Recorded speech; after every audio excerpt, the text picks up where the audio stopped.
What's up, y'all? Kofi Kingston here, and I would love to have a drink with Wrestling on the Rocks, depending on what that drink is, preferably non-alcoholic, you know? How's it going, Celtic Warrior Shane? Soda. I would love to have a drink with Wrestling on the Rocks. Maple syrup.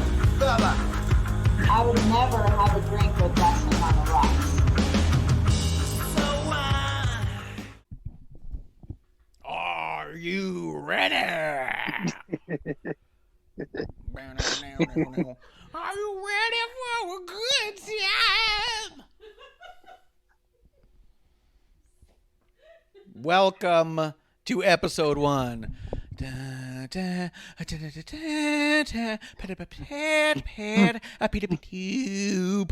right. Episode 1 for Wrestling on the Rocks. This is the show where every show is our first show because we don't move on to the next show until we get the first one right. We haven't gotten one right yet. 2 years in, 1 episode down. Kev. We're looking for perfection. We are looking for perfection. We are WOTR the show. I am at Ref Marsh. This is Kevlar on the Rocks with an X. Say hello, Kev. Big X. Hello. How you guys doing? Sounds good to me. Sounds good to me. He actually, he kind of went into the mic there. Did he lean into the mic a little bit? We got Kevlar mic'd up. We did it. If you guys, anyone who's watching live on twitch.tv/wrestling on the rocks, you will see Kevlar is mic'd up for the first time in a long time. First time, long time, first time, as he says. Yep. Something like that. Yeah. First time caller, long time mic. I don't know how it works. Long time caller, first time listener. Yeah. Yeah. Dude, I would love that. Look, I call in a lot. Well, I do not listen to your guys' program. Yeah. But I got a Not lot at all. to say. So. Guys, let's just start it easy. Okay, what were you gonna say, Kev? What was that? I was going to ask, what's in your glass?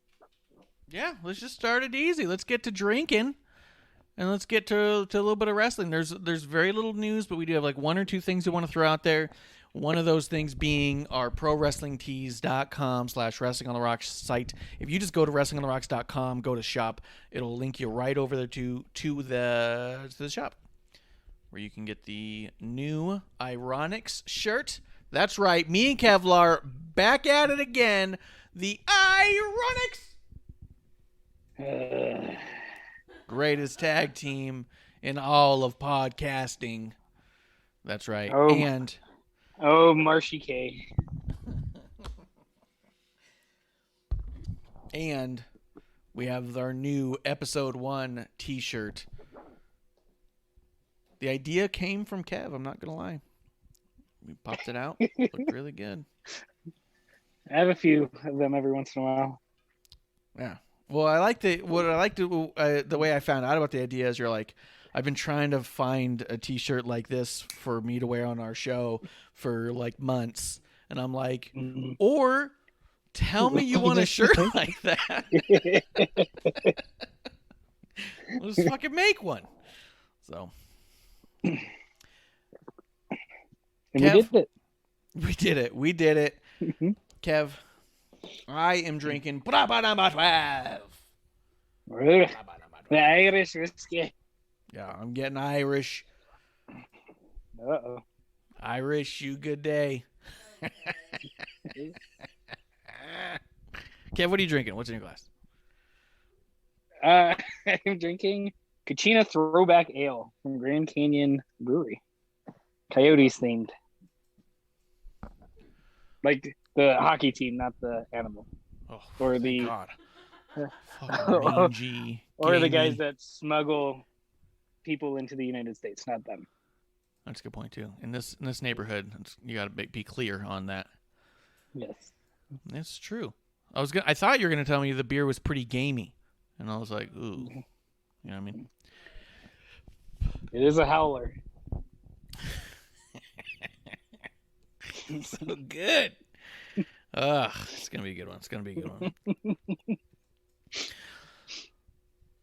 I mean, I'm trying to look at what we have here that's even relevant for news. There's some. I'll tell you. There's some Chelsea Green hubbub online. She used a digital artist's graphic that he made for her that said now taking bookings and had her face and her email on it. And she didn't credit him. And when he asked her if she would credit him, she goes, "I'll just delete it." And so then the guy was all like, "That's how the internet works." It was very Twitter. All of it felt very Twitter. Because then the guy responds with like, "Look, I'm not asking you to pay me. Just put a little @ on there and let people know I made it. You know, I'm trying to make this into a living." And then she's like, blocked, and blocked him. So all that's going on. You know, there's a lot more to it. There's a lot of tweets going back and forth, a lot of people taking sides on it. My only side on the whole thing is it that hard to give someone credit when they made a thing that you like? I'm wondering, because I've never heard about this, but I'm just wondering right now if he had his Twitter handle on there and she edited it out. From what I could tell, I don't believe that to be the case. Oh, okay. I know I'll put mine in kind of obnoxious places sometimes without trying to disturb the piece too much. So that way it becomes a little obvious if it gets cropped out and starts to look weird. But a lot of people were coming down on the guy, just saying hey, watermark the shit out of your stuff from now on. And I'm like, I get that. But part of me doesn't want, because I did that. I made a watermark for my own drawings that is a layer where it's just my name repeatedly over it. And I just kind of if I make it faint enough, you can still see the drawing, but it's all over it. And I was like, I've seen those also get cropped in really weird ways to try to minimize how much of that you can see. So I think that people are going to do it either way. And ultimately, if I'm doing a piece of fan art for somebody, I don't want to be holding the fan art also hostage. Because that's what it kind of feels like to me. If you want to see the full piece, come pay me. And it's I'm not exactly doing that. It's one thing if they want to ask me to commission something. Oh, hey, I want a t-shirt. Design me a t-shirt. Okay, let's talk about it. I need something for this, you know. You can reach them at Marsh at OnlyFans. Yeah, at Marsh on OnlyFans. Iron Manzi. He's a friend of the show. He's been on a couple times. He's reached out to me a few times to design a t-shirt for him, a couple of videos for him, and we figured out a price and went with it. And I didn't watermark it up or anything like that. And he went out there, put it out there, has made a few bucks on it, and he usually tags me in his posts when he talks about it. But it's not like I'm seeing revenue on the shirt or whatnot. And it's also fine.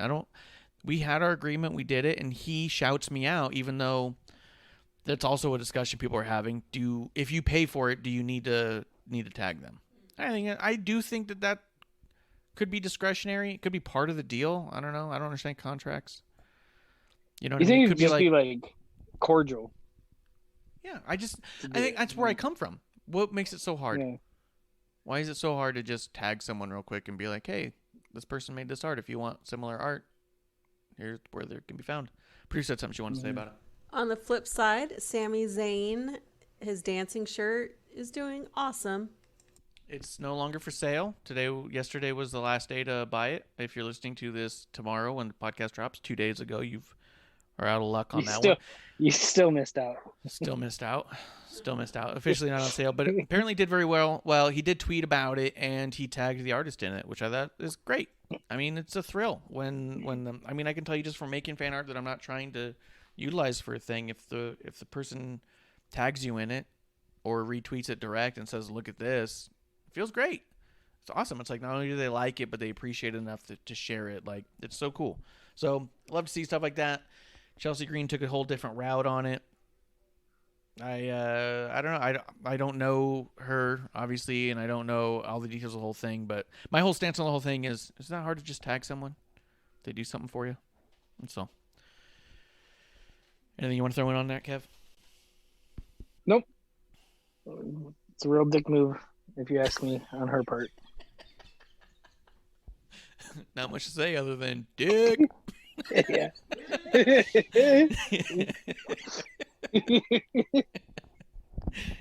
Anything like that? No, you said it. Dick. Asshole. Jesus. That's okay.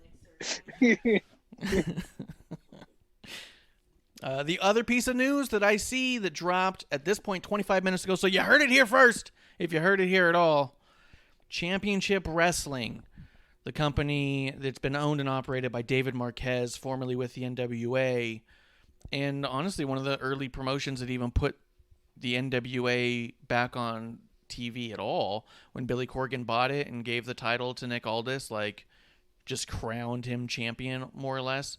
They did like a match, but I think it was at CWHF, which was Championship Wrestling and Hollywood Wrestling. I don't know how it goes.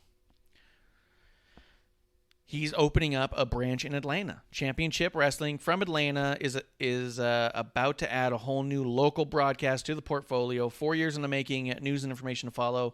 So we're going to see some local high-quality wrestling coming out of Atlanta. I think it's fantastic.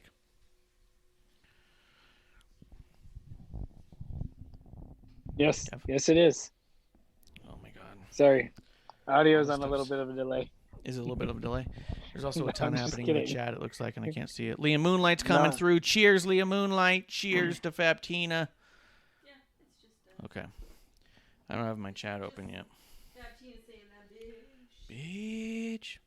Bitch. I says, bitch. But congratulations to David Marquez. Cheers to David Marquez. I got to meet him. Cheers.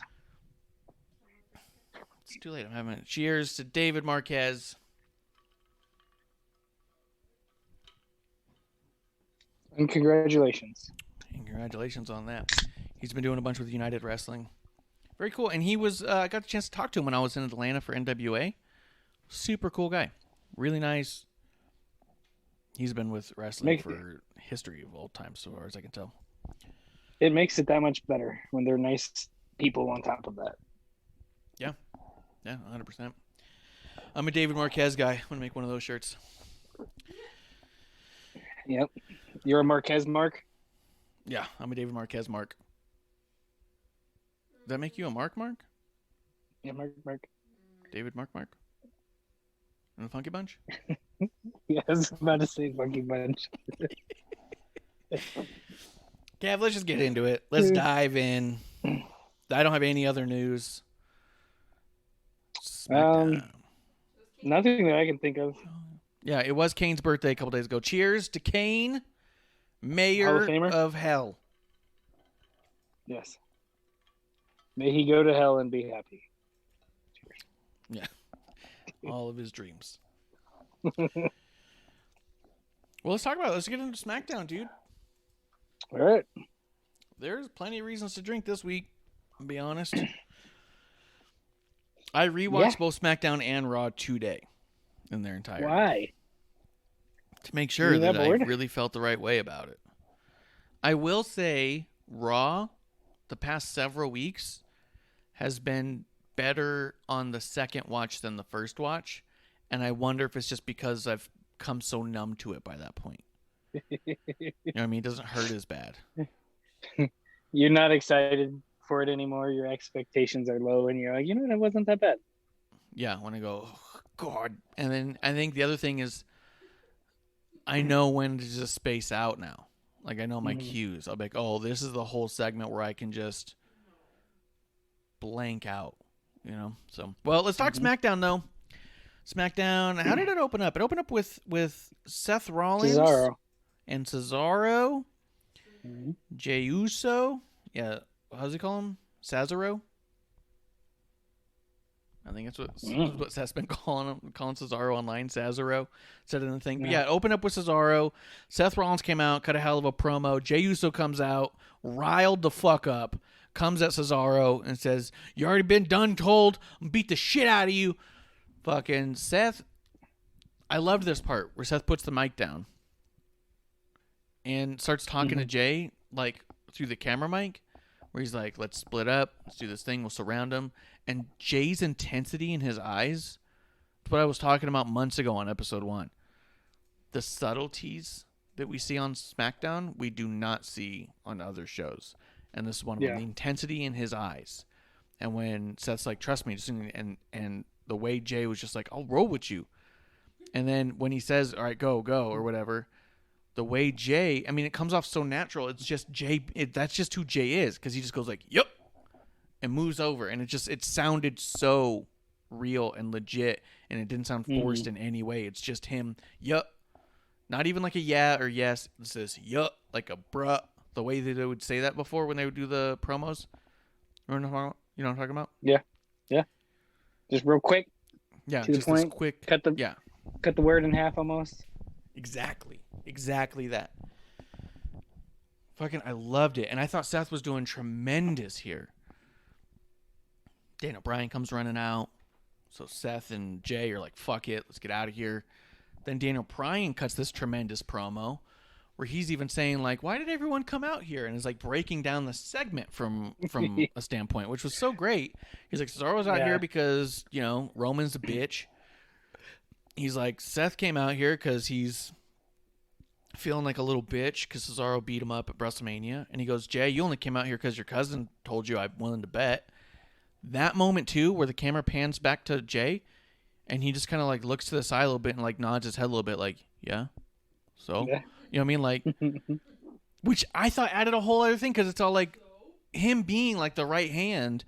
When he came out on fire, you kind of almost halfway thought, Jay's just on fire and he's not going to stand for this. And then Daniel Bryan says that one line, and Jay just responds with like, yeah, he made me do it. And it was like, fuck. Like he said it all with his eyes. Like, yeah, he makes me. Mm-hmm. Yeah. Then Roman comes out. Kev, what'd you think about all this? I liked it. I really liked it. Like you said, when Daniel Bryan started breaking down, like why everyone's there and stuff like that. Excuse me. It brought a little humor into it. So I liked it. And yeah, just like you said, the little things that if you're not watching and you're just, halfway paying attention, you're going to miss a lot of stuff. Yeah. Even when, further along in the promo, when Roman says his thing and then just leaves, and Seth, you can see Seth in the background, like, where are you going? Like, dude, come on. We got the advantage back. Let's go. And I everything thought it that was all Roman's great. saying and stuff, you can see Seth off to the side reacting to everything that each person is saying. He'll like nod his head a little bit. He was smiling at points. He was kind of like putting his hand out like you see. It was phenomenal. Yep. Sorry, I didn't mean to cut you off like that. But I was agreeing with you. Even the DJ people not cut off. involved. Yeah. Like, Sorry. when you think of these segments, and we talk about, or I mean, other people talk about because we don't know shit. We don't pretend we do. People talk about how it's all scripted and all this stuff, but you're seeing these other characters, these other people involved who aren't directly involved in the dialogue, feeding off of that dialogue and providing reactions and more story within it, and sometimes even little lines, little quirks. It's legit, man. There's no way that is scripted down to that level. There's no way in like, Seth, you be over there and you're going to snicker when he says this, and we want you to say yes when he says this. Like, there's just no fucking way. Yeah, it definitely highlights the talent. Yeah. It's like you're watching a movie or a show and you have the background actors, whatever they're called, extras. There you go. Reacting to what's going on, and they're just doing it naturally. Like I said, it highlights them as a talent. Mm-hmm. Yeah, and then when I think it's even cooler too is when I kind of like scope out a little bit on this one. You've got Roman Reigns, Paul Heyman, Seth Rollins, Jey Uso, Cesaro, and Daniel Bryan, and no one feels out of place. Yes.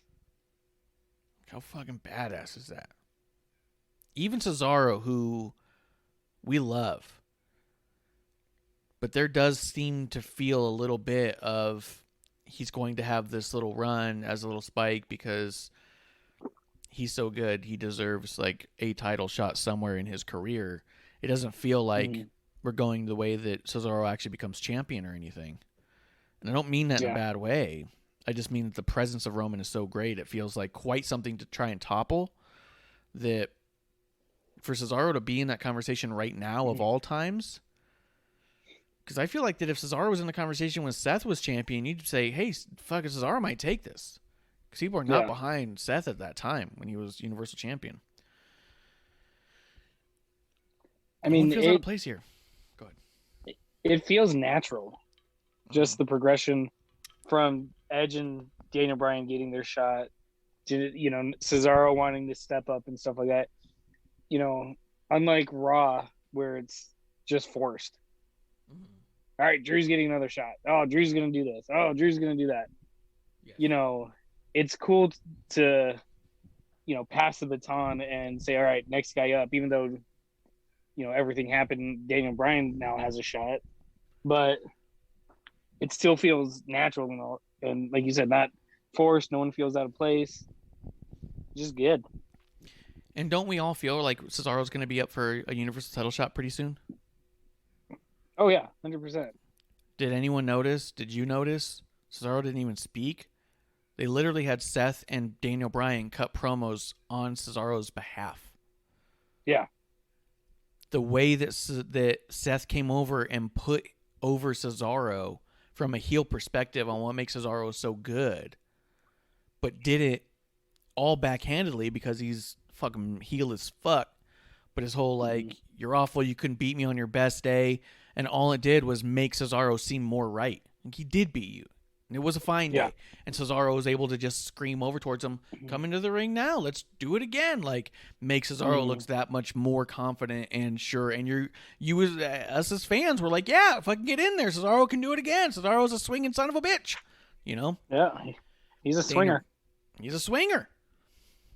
Then Daniel Bryan comes out and he cuts a whole promo on Cesaro's behalf on how he's the hardest working guy. No one works harder than Cesaro. Cesaro's over there just being like, don't say that. You work just as hard as me. And I loved also there's that moment where Daniel Bryan says, I came out here to get Cesaro a Universal Championship match. And he goes, you notice how no one's ever, how I've never come out here on your behalf, Seth? And Seth just kind of off mic just goes, because I don't need you to. I can get them on my own. Yeah. I was like, fuck yes. So good. It was just awesome. I loved it. And I can't wait to see where we end up going with it. I mean, we'll get towards the end, I guess, at the end. But yeah. And see, the other thing is, that I want to add real quick is it's cool because it's a natural progression. Because before we were thinking, all right, Seth versus Cesaro at WrestleMania. It's like, okay, they have their little back and forth, kind of where's it going to go from here? And it, and this hasn't happened in WWE to me in a while, and other promotions as well, where it's like a natural storyline then feeds into the other one. And, it's great. This is what makes great storytelling. Yeah, absolutely. This is so layered because Seth's whole thing was Cesaro, you're in over your head even getting a match with me. Don't you realize who I am as Seth Rollins? As much as Charlotte wants to fucking come out and be like, this is why they call me the opportunity. Oh, really? What has ever happened to anybody who beat you? Outside of Becky. That's a whole other discussion. You get really into the weeds about Becky and Charlotte. But what happened to Sasha when she was beating Charlotte? What happened to Bayley when she beat Charlotte twice? Were those the championship matches that did it for Bayley? You know what I mean? It was all the other stuff around it. When Cesaro beat Seth Rollins, he's now in the title picture. Like that is Seth could go around saying, I'm the opportunity. Look what happens when you beat me in a fluke. You get a Universal title shot. That's how much it means to beat me. You know what I mean? Mm-hmm. But we'll talk about that too on Raw, just because of the way that commentary was shitting on everybody, not Charlotte. It was really weird to me. But yeah. But this was fantastic, and like you said, it's been feeding into 4 weeks, for months. It's Cesaro isn't ready for Seth. You're not going to get a match with me. So Shinsuke comes out and picks a fight with Seth. They do their thing. Then you end up moving, and it's this kind of deal too, where it's kind of like, oh, how long is this going to go on for? This has just been intertwined for a couple months now. And it's fantastic. Yeah. And like you said, now it seems natural that Cesaro is just in the talks of why couldn't he be a contender? He beat Seth. He's been looking strong. He's been doing great. Like, why can't he be a contender? Yeah. And this is why, because 3 months ago he was fighting someone on the mid card. Yeah. And I like that it's taking other people as well to, like you said, Shinsuke. Shinsuke kind of, I don't want to say Cesaro was using him as a stepping stone, but is kind of like helping him up, hey, all right, cool, and I think that's great. You have, if you go back into the grand scheme of this storyline now, you have, 10, 12 people involved on both sides, and it's awesome. Yeah, all making Cesaro look great. I think it's dope. I think it's so dope. Mm-hmm. Let's see. Can't wait till Great Balls of Fire when he gets his shot. WrestleMania, Great Balls of Fire. Oh, yeah. Yes. See, and real quick, I said it before, like, I hate this name of WrestleMania Backlash. Because now everything that they say, WrestleMania Backlash, this has big implications for WrestleMania Backlash. I don't like it. It doesn't flow. It's actually at this point been a bit shocking. I didn't think it was going to bother me as much as it does, because the thing is like Backlash has always been WrestleMania Backlash. It's always been the backlash for what happened at WrestleMania. It's been that way. The unofficial title. Now that they added the actual title to it, it's so weird. Yeah, and it makes for really weird sound bites, right? Yes. So when, I mean, I don't mean to fast forward all the way, but when you get to the end of Raw, I mean, it's fast forwarding all the way, but Corey Graves says Braun Strowman just punched his ticket to WrestleMania Backlash. There was like a half pause where I was all like, did he just say Braun Strowman's going to WrestleMania? And I was like, oh no, it's WrestleMania Backlash. So next year he's got his title shot. Yeah, he just punched his ticket for a year from now. Yeah, it's and it does seem a little bit. Do you think? I can't imagine it has anything to do with like just Peacock in general, because they make weird little changes when they move like to networks and stuff and try to get people with eyes on it. I wonder if they're just throwing the WrestleMania logo on there because of Peacock, though. Yeah, I now that you bring that up, I'm wondering about that as well, because I think if people see WrestleMania, they're like, "Oh, cool, I want to watch this." There's some people that only watch WrestleMania each year. So if you throw on WrestleMania Backlash, it's like, oh wait, there's another part to it, when really it's been there the whole time. Yeah, but here's really your. I bet you that has something to do with it. It makes the most sense to me, just because, if and they even said, Stephanie said in one of her calls, and I don't know what's real or not or anything, but they did one of the calls and someone quoted it where she said that WrestleMania, because of Peacock and through that partnership, had more eyes on it this year than it's had in a number of years, regardless of the fact that there was nobody there. Well, I mean, there were some people there, but you know what I mean? It had more eyes on it than ever before. Yes. I think that people saw the WrestleMania thing. They said WrestleMania streaming live, and they said, fuck it, put it on. I think that they're banking on the idea. Yeah. I got the streaming service already. I don't have to pay extra. Cool. Let me check it out. Yeah, I bet you WrestleMania Backlash is a move to try and get half of the viewership back. Just the half who look at things like WrestleMania and be like, oh, we did watch WrestleMania. Look, this is like part 2 of WrestleMania. Let's check it out. It makes sense. And that's what Vince always says. If it doesn't make dollars, then it don't make sense. Does Vince say that to you a lot? All the time. Every week before our show when he calls me. He calls you for the pre-show. Yeah. Let's see, that did lead into a match, though. We had Cesaro versus Daniel Bryan, or Cesaro and Daniel Bryan versus Seth Rollins and Jey Uso. It was a really good match. Seth walked away, and so the win obviously went to the babyfaces beating the shit out of Jey Uso, like right there at the end. I feel like Seth has done that in the past. I feel like that he's got a history of being a heel and being like, I'm not losing this match, I'd rather just leave. Yeah, well, what was it? Was it Survivor Series when he had the news of the baby or whatever? Yeah, he sacrificed or himself. whatever it was. Yeah. Hell yeah. No,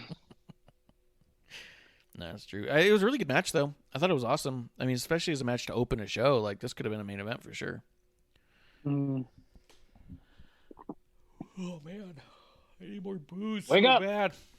I need more booze. I only had a couple cups of coffee. You need that cold brew. allowed to have more coffee or anything. What? You're surrounded by You need that. I have more booze. Jameson cold brew. That Jameson Wake your cold ass brew up. poison that I have. Tell you, we found out it's like all wicked expired. No, really? It all tastes like soy sauce now and shit. It's all oily. It's like, what the fuck happened here? No wonder it was on sale. Put it on the rice. Yeah, I'm just gonna dribble it on rice. Will be good. Mm-hmm. Got to get more sushi Dip to put an that egg whiskey roll on in it. it. Yeah. Yeah. Let's see. We did have Tamina versus Nia I got Jax a whiskey right roll. after that. Sorry. Yeah. Tamina versus Nia Jax. This is where Mandy gets involved, right? No. I don't remember. I've seen too much of Nia Jax and Shayna Baszler. Yeah, I'm reading these notes real quick because. I will be Baszler honest, kept trying to get involved. Baszler was trying to get involved and kept like holding Nia Jax's foot, and the ref was like looking right at it and was like, "Hey, stop that!" No, she's making contact. I don't care if it's her partner or not. That's it. Match over. Yeah. Like, what are you doing? Call it. Yeah, that really bothered me. I won't- I was all, Yeah. go ahead. Well, I'm not gonna lie. When I first heard Nia Jax music, I was like, "What the fuck? Why is she coming out here? Like, she's not the tag champs anymore." And then when they showed her, I was like, "Oh wait, yeah, they are." So shit. Yeah, I got still pissed. fucking tag champs. Yeah. Ever since WrestleMania, I've been celebrating that Tamina and Natty have won it, but I forgot that they didn't. I know. I'm still like having a hard time dealing with that. But then, so Baszler gets involved. Reginald comes back. Nia gets confused, and then Tamina gets the win. Tamina, though, she did look mean as fuck. She did look good. It did look. I'm glad that they kind of embraced the no one's meaner. She was in there just fucking laying her out. Yeah. Yeah, and she was looking strong as hell. She was like lifting up Nia for Samoan drops and shit. And I was like, God damn. Mm-hmm. The whole finish, I remember being a bit sloppy and weird because Nia Jax was involved and she had to take a fall and she fucking like a weeble. She doesn't even move as smooth as a weeble, to be honest. If it's not on water on the outside of the ring, she can't do it naturally. Mm-hmm. Yeah, 100%. And Natty was out there looking good and all that. So, yeah, I guess that was what it was. I like Tamina getting the win. I really want these titles off of Nia and Shayna. I guess we just see how it goes. You know the weird thing to me is, isn't everyone beating them Yes. except for when the titles are on the line? Yes. Kind of getting on my nerves. Yeah. Shayna and Nia look the weakest they've ever looked as the longest reigning tag champs of all time. Are they? I don't know. They're probably close. I thought the IIronics. I almost said IIronics. I thought the IIronics had it the longest. Damn you. There was the breakup though. I know Charlotte took the title off them for a couple weeks. Oh yeah. So that could be messing up those numbers. Sort of like how Bayley has the longest SmackDown title reign at 380 days, but if you don't count the 5 days that Charlotte took it, she would have been champion for over 500 days. Charlotte just goes around trying to fuck up people's records just so she can have more. Yeah. Bullshit. And it's always like, oh, I don't want you to have too much of a record, you know. I'll give you just enough that I can break it later. That's what it feels like. Bullshit. Or end it. Yeah. But yeah, I mean, God, I don't like any of this. And the fact that Nia and Shane are on every show, which at least they're doing that with the tag titles, but the tag titles aren't on the line, and they're not in tag matches on every show. They're having singles matches here and there and stuff. They don't need to be doing that. So, I don't know. Let's see. We did have the Intercontinental Championship match. Kevin Owens versus Apollo Crews. That was really cool, man. It was a good match. I really liked the backstage stuff with Big E and Kevin Owens. Where Big E I didn't like it. Well, tell me. I didn't like it because, everyone's been saying Big E needs to be more serious, and I agree. I like his goofiness, but he doesn't have to be 100% serious. Yeah. But I don't like that every time somebody is cutting a promo with Big E, they're laughing. It's like, kind of like, I don't know how to describe it. Not vengeful laughing, but like, laughing with a chip on your shoulder, I guess. Yeah. And, Kevin Owens did it. I think Apollo did it. Who was it? Sheamus? I think him and Big E did it. Every time there's like a kind of serious promo between Big E and somebody, they're laughing. And I don't like it. Maybe that's part of the whole thing, right? Is that because he's so goofy and jovial all the time that he has a hard time even proving to his peers that he means it, that they're laughing at him, and that might be developing a bigger chip on his shoulder in general. I told you I meant it, and you laughed in my face. You know what I mean? But it's not like they're laughing together. Like Big E and Kevin Owens laughing together, even though they're, like I said, I don't know how to describe the laugh, a vengeful laugh. Yeah. But I don't like it. Like I said, I know him and Sheamus did it. Like I said, I think him and Apollo did it. And I want to say there's even one other person that they did that, like, ha, ha, ha. And it was like, I just didn't like it. Yeah, I could see that. It is kind of an interesting way to do it, where they're both just kind of like, ha. What I liked about it was that it showed that Big E still has a bit of a chip on his shoulder when it comes to Kevin Owens from when Big E was injured and Kevin came in as the Big O and was part of the New Day for a little bit and then turned on them. And then when Kofi was supposed to get a shot at Daniel Bryan for the title, and then all of a sudden Kevin Owens came out and signed the contract. And the fact that Kevin did all that stuff against New Day, even though Kevin's like a good guy now, he still did all that shit not that long ago. So I like that there's tension between Big E and Kevin Owens, because it's like, dude, you might be cool with a lot of these people now. I don't fucking trust you, man. You've done nothing but fuck around me and my buddies this whole time. Mm-hmm. So I like that aspect of it for sure. Let me see. The match itself was really good. Kevin versus Apollo. Let's see. Then Commander Aziz does the nail to Kevin Owens' throat. What do you think of the nail as the move? It's hard to tell what's happening, but I get it, and it's pretty cool in general. But it's hard to see it. You know what I mean? Like, he's got his thumb out, and he hits you in a pressure point on the neck that fucking is kind of paralyzing. Kills to be you. honest. Yeah. Well, it's paralyzing. When I was in the Department of Corrections, they teach you a bunch of self-defense, and most of the self-defense teaching is major pressure points that with a solid strike can just topple somebody of any size. There's an area in the neck like that. Yeah. Oh, yeah. So, go ahead. You know what it reminds me of? It reminds me of, like, the moves and finishers that they had in, like, the early 90s. Yeah. I'd go back even further, but yeah. Like the claw. Yeah. Yeah, the claw. What was it? Was that Crush's move? Where he, like, grabs your head and... Yeah. Yeah. Nikolai Volkov, I think, did it. Yeah, there's a couple moves like that. Yeah. And... The old heart punch. I kind of like it. Yeah. I kind of like it. Yeah, the Big John Studd heart punch. Yeah. Like, I like it. It to me, it's almost a nod back to those, like, awkward finishers that you look at it and you're like, doesn't really do anything, but cool. I agree. That's kind of what I thought about it too. I was like, I feel like that if we look back, we'll figure out who did this move 50 years ago. You know what I mean? Like the Mountie or something like that.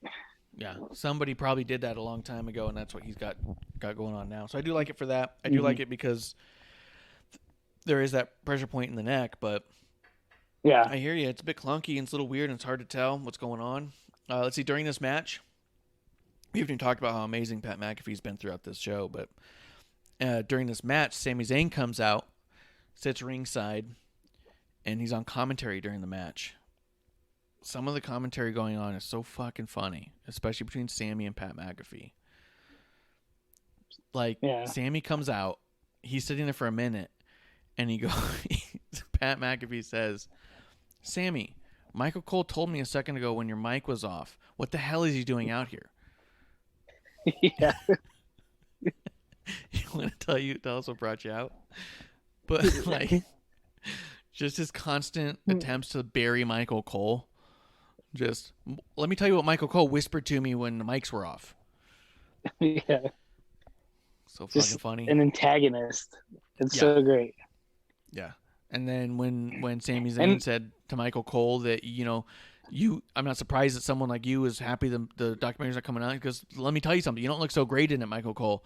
And then Pat McAfee's like, cancel Michael Cole's going to be trending on the internet once your show comes out. It won't it, Sammy? Like,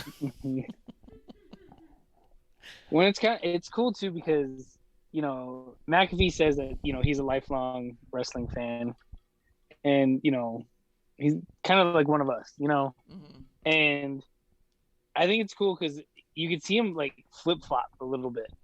Yeah. Like, he's not the traditional heel commentator or the traditional face or comic relief. He like goes around like the whole thing and just says whatever he wants. Almost. Obviously he doesn't, but Yeah. Yeah. 100%. And it's hysterical. There's times where you hear Michael Cole start talking afterwards, and you're like, how are you keeping it together, Michael Cole? It was ridiculous. Sami Zayn and Pat McAfee are so good together. Actually, I think Pat McAfee and Michael Cole have been really good together. This week also. You could see Pat McAfee standing ringside, literally standing up at the desk to watch. And I was like, this is so fucking cool. He looks like he's so into it. Hey, Kuro, just in time. Kuro coming through the chat. Cheers to Kuro. He wants to talk about Chelsea Green, but that's actually how we open the show. So once the podcast drops, just go back and watch the beginning or listen to the beginning. Wherever you get your favorite podcast, that's where you can find us talk about Chelsea Green. Hey, just in time. Just in time coming through. New alumni, just in time. He was on last week. He'll be on next week for our May 4th edition. The May the 4th be with you. Starworth. Did you just say Starworth? Starworth 4th. Starworth?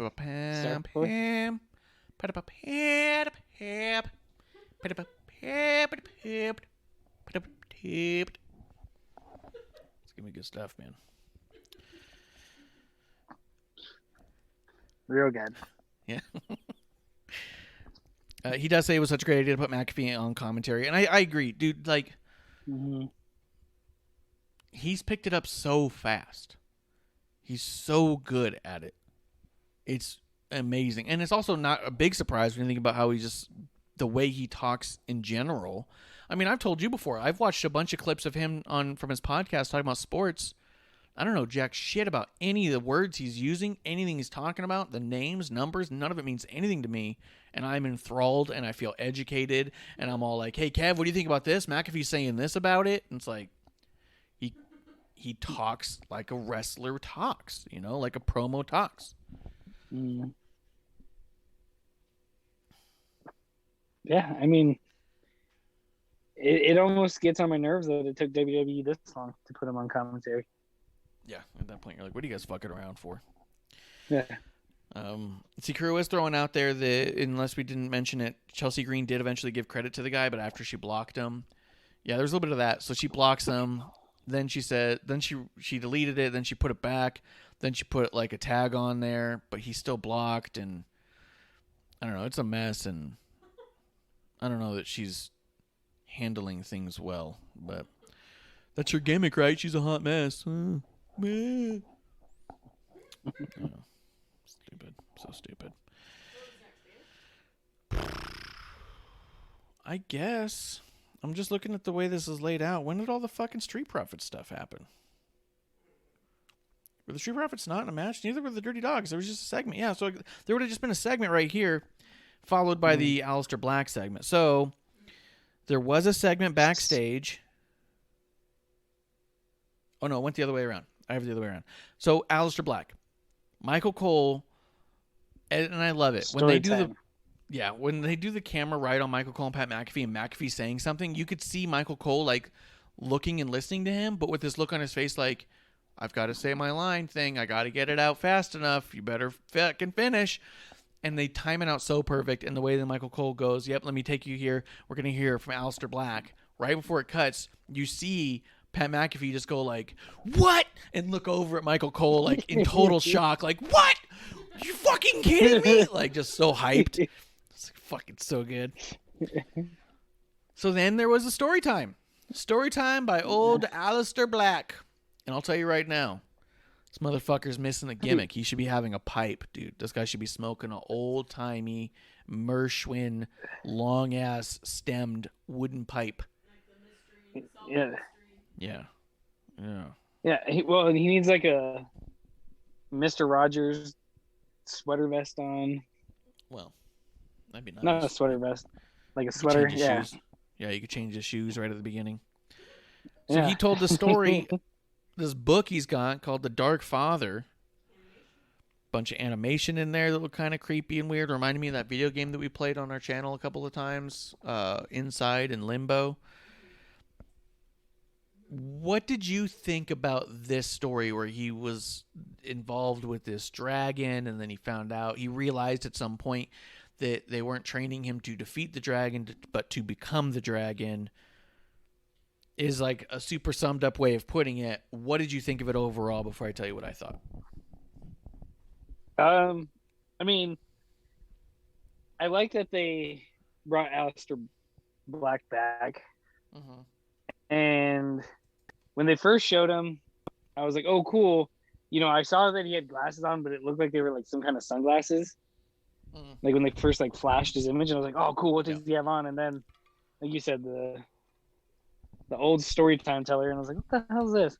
And then the story, I don't know, it was a little weird, and I mean, after seeing it, I think I had more questions than anything, and I guess that's what you want from the first kind of thing like this. You definitely want a chapter 1 to not feel like it's over, so I'll give you that. There's definitely part of it that you kind of want more questions.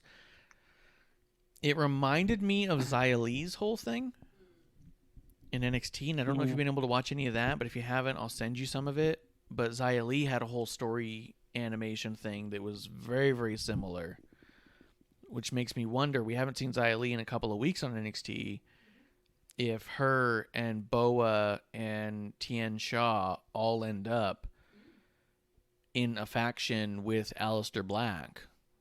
Then you'd have a women's tag team and a male tag team. It seems like they could do just fine for a little bit, you know? The idea that Aleister Black would be trained by the same kind of style and whatnot. He does have a martial arts style about him, so I think it could function very, very well. I did think, Kuro thinks Aleister Black was trying to tell us about the new iPhone, but no one's paying attention. I think out of all the promos that Aleister Black was doing for so long, and the amount of weird shit he would say that didn't mean anything, and then he would just be hiding in the closet. Yeah, come on, knock on my door. Aleister's waiting for you. Yeah. Yeah. But it didn't go anywhere because it didn't mean anything, because he was just fucking rambling like the Ultimate Warrior, but quiet. If you slow down what Warrior's saying and you start really hearing the words, you go, what? Why was I hyped about this, you know? Yeah. Yeah. Oh, those are the best. So good.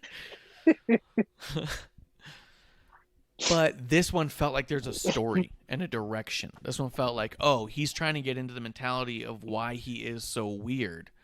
He's always been this way. He was raised this way. He wasn't raised typical, so he's not typical. He's not just some goth kid who was listening to Nine Inch Nails to defy his mom. He's a kid who was raised by demons to become a dragon, effectively. You know what I mean? Yeah. Yeah. Derby Allen, pissed. Because he goes, fuck, I could have said that. I could have been a dragon. Damn it. I could have read Storytime. Yeah. Yeah. I could have been a fucking dragon, man. Oh, Kuro's right. I did say that. But I feel slightly malnourished and overdrunk, so there's going to be a lot of mispronunciations, I feel. So, but I liked it because of that. I felt like there was a direction. I felt like I could see an overall I mean, for one, I could tell the story. I could be like, "Oh, this is what he's saying." Where before I was like, "What the fuck is he doing? And why is he hiding reading limericks in a closet?" Yeah. But also, Closet. yeah, a closet. The fact he dropped that, I'm glad about. The fact he's not wearing an eye patch anymore, I'm happy with.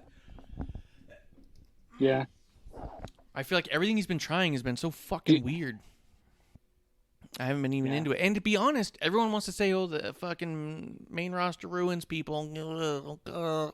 His shit was whacking out in NXT too.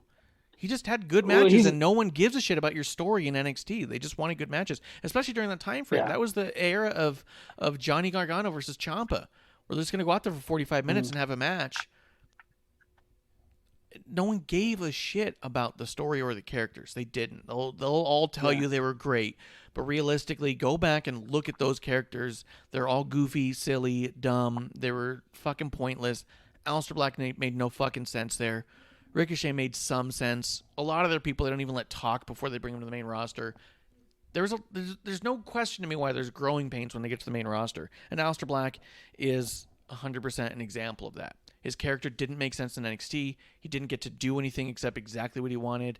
He was kind of creepy. The NXT fans ate it up, but there was no why, no reason, no ability to become connected to the character other than he had a good kick. No one on the main roster gives a shit about that. What are you going to say, Kev? I was just wondering if the dragon that Black was referring to is a bad dragon.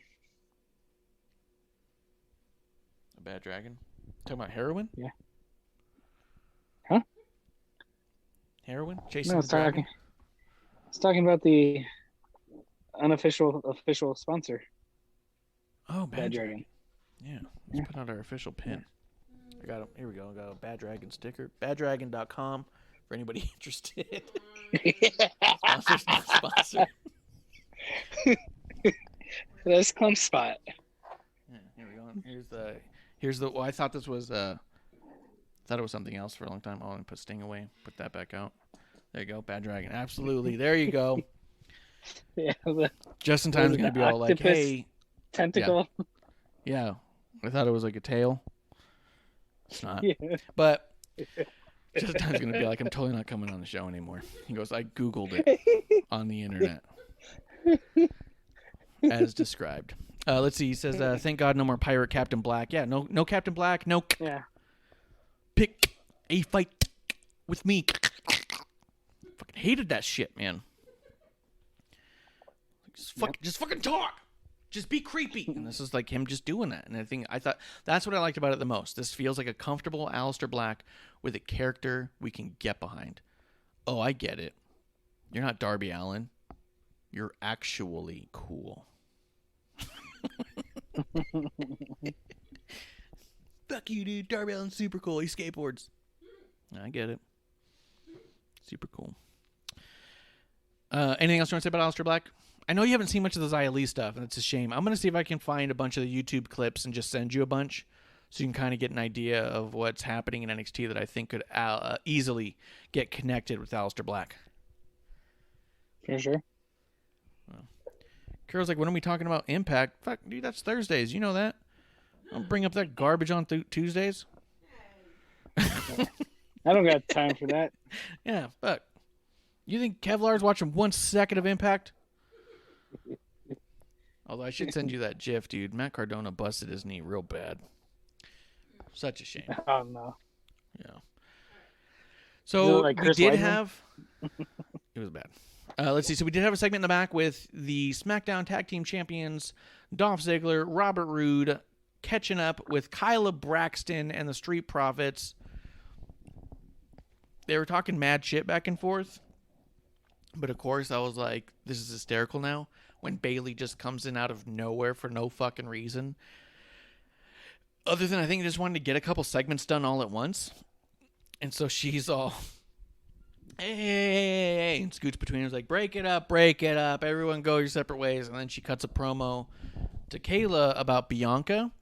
And I actually did really enjoy this bit with Montez Ford walking back into frame with his phone out, and he's all like, hey, I just want you to know Bailey's talking about you. She's like over here, or the way he says it is like, Bailey's over here and she's really got your name in her mouth a lot. Yeah. And Bianca goes, what? Who? He's like, Bailey. She's like, Bailey. He goes, yeah, you know Bailey, as in Bailey. And I was like, that made me laugh, because I was like, the idea that her name might be Bailey reminded me of Scrubs, when the main doctor, or the chief of medicine, thought Turk's last name was Turkleton. His last name is Turk, so he thought his name was Turk Turkleton. And it cracked me up when that revelation came to be. So the idea that Bailey could be her name made me laugh. But I did like all that. Bianca says she's going to come over there. I thought that was a really interesting way to break a promo up into 2 separate segments. Yeah, I thought it was cool, because that was one of the first things I noticed when Montez came back. I was like, all right, he's got his phone. And then I noticed that it was actually on. Mm-hmm. Normally you just see a black screen. Yeah. And I was like, oh shit, he's in a call, Yeah. And then for it to come out like that, I thought it was really cool. Yeah. And you can even see when she first starts to talk, you can see him turn the volume up on it. You see a little bar go up, and I was like, that's really cool that they just fucking legit did it. Mm-hmm. Yeah. Yeah. I loved it. I mean, the Street Profits and the Dirty Dogs was, it's whatever. Yeah. It was okay. It's coming to what we think, just them versus Dirty Dogs for the championship. Yeah. But, like you said, for Bailey to come break it up and then Montez to come back, it seems like we're getting Bailey versus Bianca, which will be real good. Yeah. Well, I mean, they already announced the match. That was the whole point, is that, like, before the show, I got an email that says, here's what you can expect on Smackdown. And it said something along the lines of, who's going to step up to Roman Reigns and be his next contender? And then there was another spot about, what match was it? It was... The IC? No, it wasn't. Actually, it was Tamina and Nia. Like, Tamina and Nia face off again. And then it said, and... Bianca versus Bianca versus Bailey. And then I was all like, oh shit, they're having another match this week. And it said at WrestleMania Backlash. And I was like, wait, you just emailed me that you're gonna do this match? It's like, that shit hasn't even come out. And then all of a sudden it hit Twitter. Then that's what Bailey's promo was like, I'm gonna go out there and beat the shit out of Bianca. A lot of bees. I'm gonna beat the shit. Bianca's gonna catch an ass whooping, a la Bishop from Terrible Wrestling Takes. About to catch an ass whooping, a la Bailey at a la WrestleMania, la Backlash, la. Is that how you got say lost it? there? No, isn't that like fruit juice? Am I not supposed to have it? So yeah, they just threw that match together out of nowhere. It was in an email, then suddenly kind of goes out. The one thing I did note from it is with everyone always talking about ratings and stuff, and we just kind of go shake our head, say, okay, sounds good to me. One of the things I have noticed and paid attention to a little bit, just because you see it so much, and I'm part of the old Bailey fandom online, Bailey segments are always very, very high rated. And matter of fact, I think during the empty arena stuff, the highest rated segments on any wrestling show were Bailey and Sasha segments. So the idea that Bailey would be a draw or something that people want to see more of and are huge reaction at Mania, how cool is it that they have her start a promo and then cut to commercial and say, when we come back, the rest of Bailey's promo. I knew I wasn't going to change the channel. You know what I mean? Where if I thought that was the end of Bailey's promo, I might go, you know what, this might be a good bathroom break. I might be able to use this commercial break to hit the bathroom, because if I run long and it comes back, at least I know I'm not going to miss Bailey. You know what I mean? Mm-hmm. So I thought that was like super smart. And then Bianca's there. Bailey did such a good job cutting a total babyface promo on Bianca. I'm just so proud of you. I'm so excited. I'm so honored. All this stuff. And then Bianca's like, that's weird. She never said anything like that before. Bianca told her whole story with her face, which was great. Mhm. And then Bailey goes, wait, one more thing. And then starts laughing maniacally and walks off. I was like, so good. What a jerk. Just good stuff. I liked all that segment. I thought Bianca's looking good. Although, again, it's another week. Ever since WrestleMania, dude, we have not been seeing champions on TV. Roman showed up for all of 3 seconds this episode. Bianca showed up for all of 3 seconds. Their tag title holder showed up for 3 seconds. We're not even building number one contenders in the overt fashion. We're not saying, like, I think, go ahead. Say what you're going to say because you're going to prove me wrong. But they're not building number one contenders is my statement. So what do you say to that? Well, yeah, I was just going to say, Apollo and KO had a match. Big E, is now the number one contender.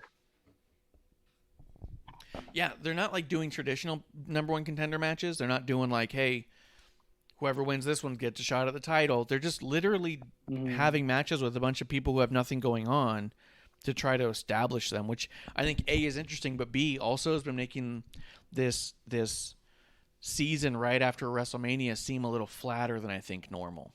Does that make sense? Yeah. Well, yeah. And one of the things that, going to Bianca and Bailey is it was weird everything that they put into Sasha and how she's, the veteran and Bianca's the rookie and, a little bit of hazing there before their match. And Sasha lost and then she's just gone. Yeah. Unless that's going to be her shtick that every time she loses at WrestleMania, she's gone for 3 months or 6 months.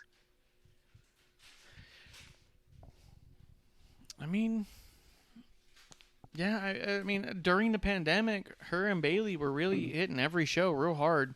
So it wouldn't be a total shock if it's all like, hey, I'm going to take just a month or two or whatever. Yeah.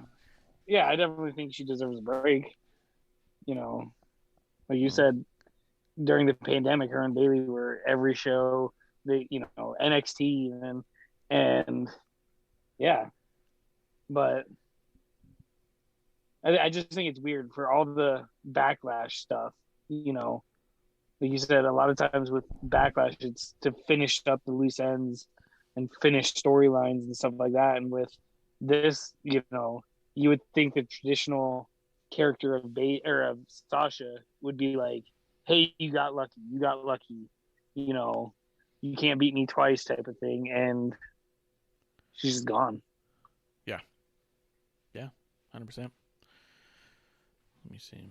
I'm trying to see. The only thing I have left on my notes here, and I was like, did I miss the fucking main event?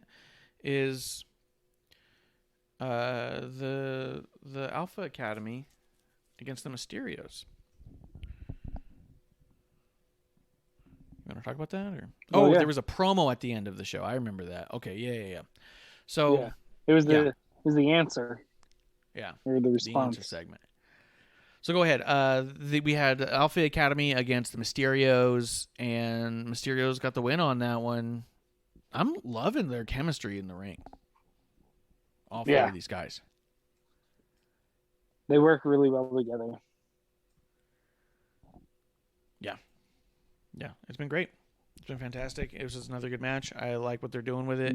I think that the only thing that's a total bummer to me is that we're getting like some legit tag teams built up here with the Alpha Academy, which is kind of ironic because they're just all like, hey, Tucker's got to go.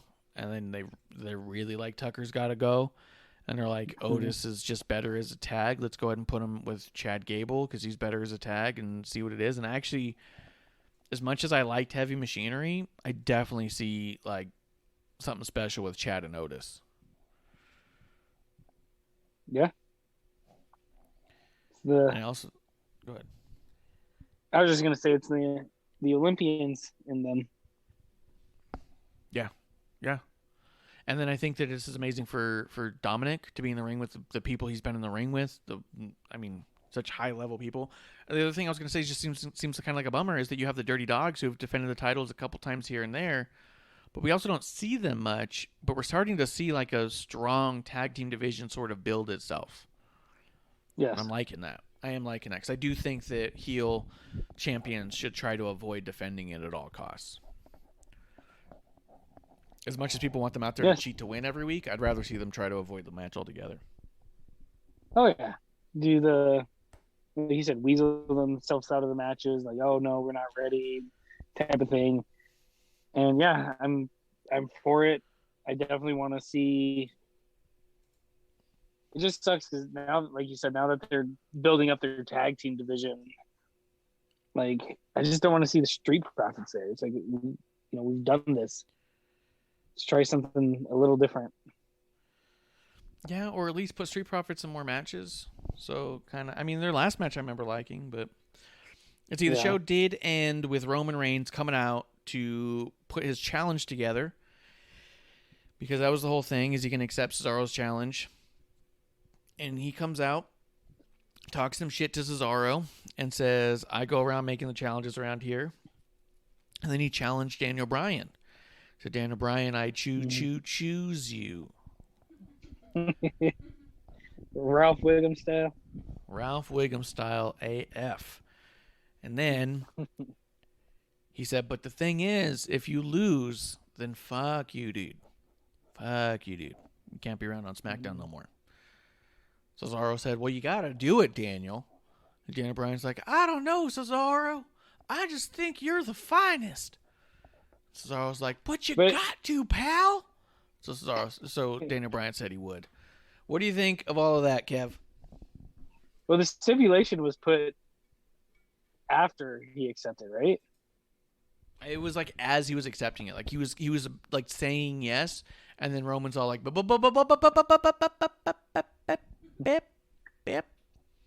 if you finish that fucking word, just know this, and he threw that in there. Yeah. What do you think of it? Do you think that means that Daniel Bryan goes to Raw? The new kayfabe stuff is Daniel Bryan's been vocal about potentially wanting to help out smaller industries and to be coaching other places and have a lighter schedule, and he may or may not re-sign with WWE. I think a lot of that's a bunch of bullshit. But what do you think, Kev? I mean, I'm taking it in two different ways here. The first, I think it'd be great if this is just a big swerve by WWE. Not one of those, oh, Daniel Bryan, like you said, he wants to go to the independents, he wants to help, does this, he wants to do this. Oh, he's going to lose, he's going to go to Raw. Like, how big would it be if Daniel Bryan wins? Like, no one would see that coming right now. Yeah, and it wouldn't damage Roman one fucking bit. Yeah, I mean, he already tapped out to him, so if he actually beat him, holy shit! Like that'd be, I think that'd be great. I think that'd be a big swerve, and because like I said, everyone is just okay. He's gonna go do Raw, or like you said, all those other rumors and stuff like that. I think it'd be great if that happened. Mm-hmm. Yeah, a lot of people are trying to talk about what happens to Daniel Bryan when he loses, but I think I was thinking the same thing. This would be a great time to strap that on Daniel Bryan, because Daniel Bryan's always a believable champion. He did tap out Roman Reigns, this iteration of Roman Reigns. People were rooting for Daniel Bryan when Roman was winning stuff, and it's part of the reason that Roman got so much heat to begin with. So the fans would just eat it up, and it's not going to damage Roman one fucking bit if Cesaro gets involved, prevents Jay from getting involved. I don't know who else could possibly show up, but somebody probably could. But you get Jimmy. A few people involved. I mean, Jimmy, but somebody else on Daniel Bryan's side. I mean, Oh yeah. And you have fucking Bray Wyatt come back. Actually, Kane. you actually could have Bray Wyatt come back, and he could cost Roman the match, because Bray has beef with Roman Reigns. Mm-hmm. You could even have Lily and Alexa cost Roman the match. No. I know that they're separate, stretching it. but the last time that Alexa and Roman were near each other was right when Alexa was becoming crazy. And remember, Roman comes out. She stopped and stared at Roman and gave him the nastiest glare. And she was just cutting a promo this week. We didn't talk about it much, but she cut a promo this week that was all about how Lily's restless. She's trying to play prank. She's getting tired of stuff. And, hey, Lily made me do We're it. not there yet. What do you mean? Is that on Raw? It's on Raw. Yeah. I don't fucking know what show I'm watching anymore, dude. But you said all that shit. You could have her cost Roman the match. You could have Bray cost Roman the match. They don't both have to end up on the same show or not. And what is Roman going to do if Lily costs him the match? If Lily and Alexa do? Is he going to go after Alexa? No, he's going to say, well, fuck. You know what I mean? And he's got to move on. He just moves forward with it because he can't just try and beat up Alexa. It's just not going to fly. He's not Randy Orton. He can't set Alexa on fire and be fine like Randy Orton does. Yeah. But I'm just saying, like, you could do that. You could have someone get involved that actually pushes Roman into a whole other story. Yeah. I don't know. See, the chat was talking about some of that Mark Carrano stuff going on. Yeah, we talked about it before, and I don't know. I don't know much about Mark Carrano enough to, I think, to provide dialogue on it much more than we already said, just because I've heard so many random things here and there about the guy that it's like, I just don't know. Yeah, we're not insiders, and we definitely don't claim to be, so. Yeah, and I don't talk shit on things I just don't feel confident talking shit on it. Like, I can talk shit on something I don't like because I'm watching it and I don't like it. But I can't talk shit about how a person is backstage. I don't fucking know how they are backstage. So, but I think you're right on that one. I think that Dana Bryan has to win this match. Make everyone go, what the fuck? What? And if you have someone like a Bray Wyatt get involved to fuck with Roman, because he's like, Roman, I'm coming for you now, dog. You'd have a whole bunch of people being like, see, this is bullshit. AEW, AEW. And I love when that happens on the internet because it just means they're mad that their fucking show didn't think of it first.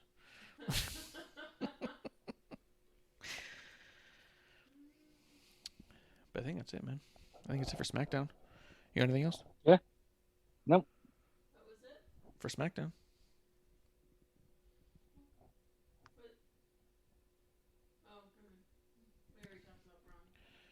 Choo-choo. They totally dropped the train, dude. They've definitely dropped the train on Braun, and I love it.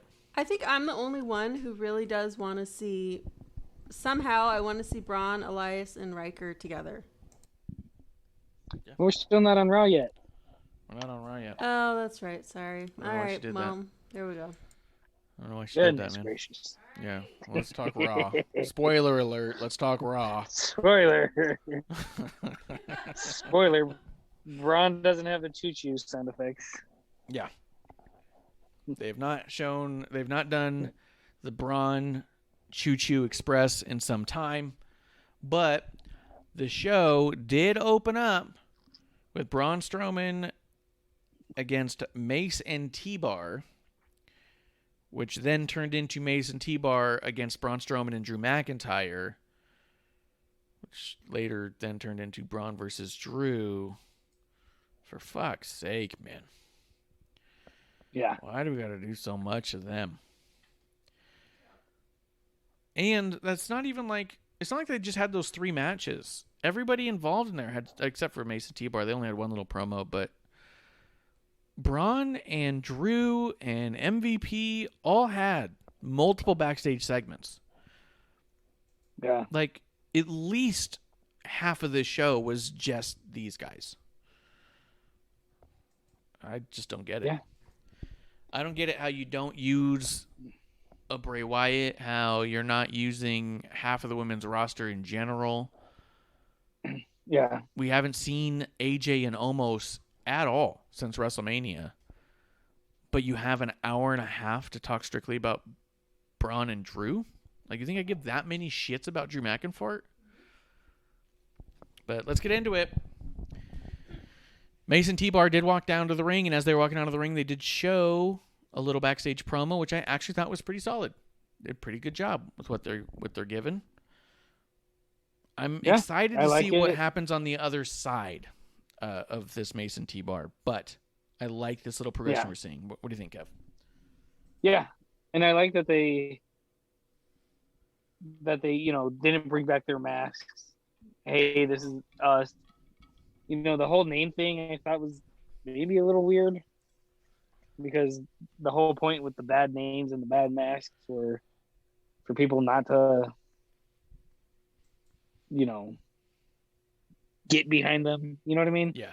That's Yeah. whatever Ali said. Yeah. But I thought it was cool. A little bit of face paint. All right, like you said, let's see where this is going. Yeah. Excuse me. Hopefully, it's not just a big man jobber role for them. Yeah. 100%. I agree, and that's my concern right now. Is I think they're utilizing them just as like side pieces for this Braun and Drew thing. So then it cuts to Braun backstage with Drew, and Braun's all like, "Look, you big dummy. If you just listen to me, we could have beat them last week. Why don't you shut up and listen to me? I'm a former Universal Champion." And then you had Braun get all fucking heel on him. I'm telling you, not Braun, Drew. Drew is a goddamn heel. Oh, 100%. And this was even more obvious this time because he goes, oh, here you go. Okay. And then he says, I'm sorry, but I think, he says, 20 years experience. He's now at 20 years. When he started, go back and watch the Rumble when he wins. They talk about his, I believe it started with 10 years. It was 10 years since he was crowned the chosen one. And so they said it was taking him 10 years to get here. And then a little bit down the line, they're like, oh, it was 15 years when he was going for the championship. Then he gets in a program with Bobby Lashley, and now it's 17 years. And now that he's in a program with Braun Strowman. Bobby is 16, so now Drew has to be 17. Yeah, so now Drew's 17. Because, Bobby's 16, and it's well documented where Drew could have been on the Indies for however many long. It doesn't matter. Mm-hmm. And, I mean, I'm sorry. You can't compare Drew's career path with Bobby Lashley's and take them equally serious. Bobby Lashley never got complacent, never stopped working his ass off, didn't get bitchy about things he didn't like, and there is really easy to see like 4 or 5 year time frame when Drew McIntyre was just not giving a shit. His body was going to hell. He wasn't trying much at all in the ring.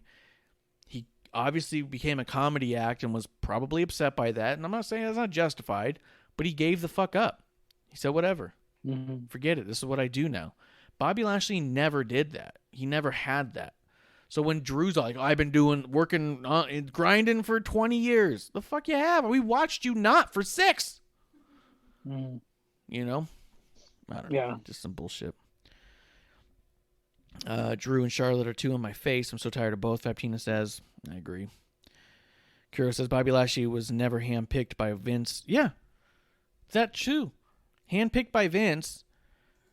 And then you stopped working because you were handpicked. Bobby Lashley's been proving himself every fucking night. He looks better every day. And has for the entirety of his life. Like, Jesus, dude. Most people, I mean, even The Rock has a cheat day. But Bobby even had an MMA career. Yes. To keep himself sharp when his wrestling career he thought was gonna dwindle, and plus he wanted to try something new. Like, yeah, all of it. And then he was trying to get back in the WWE. Drew was just all like, fuck it, I guess I'll go back to the indies and just do what was easy to begin with. You know what I mean? I don't know. It's just, I just don't think this comparison, and I don't even want to read his fucking book. Not for one fucking second do I want to read a single page of Drew McIntyre's fucking book about how amazing it is to be a champion. Has anyone else done that during an active time? I don't know anybody who wrote a book about being the champion while they were champion. And if anyone did that, they'd got booed the fuck out the building. Charlotte did that. Really? Yep. Oh, that's why they're Yep. similar. She wrote one called Second Nature. while she was a champion about how amazing she is as a champion.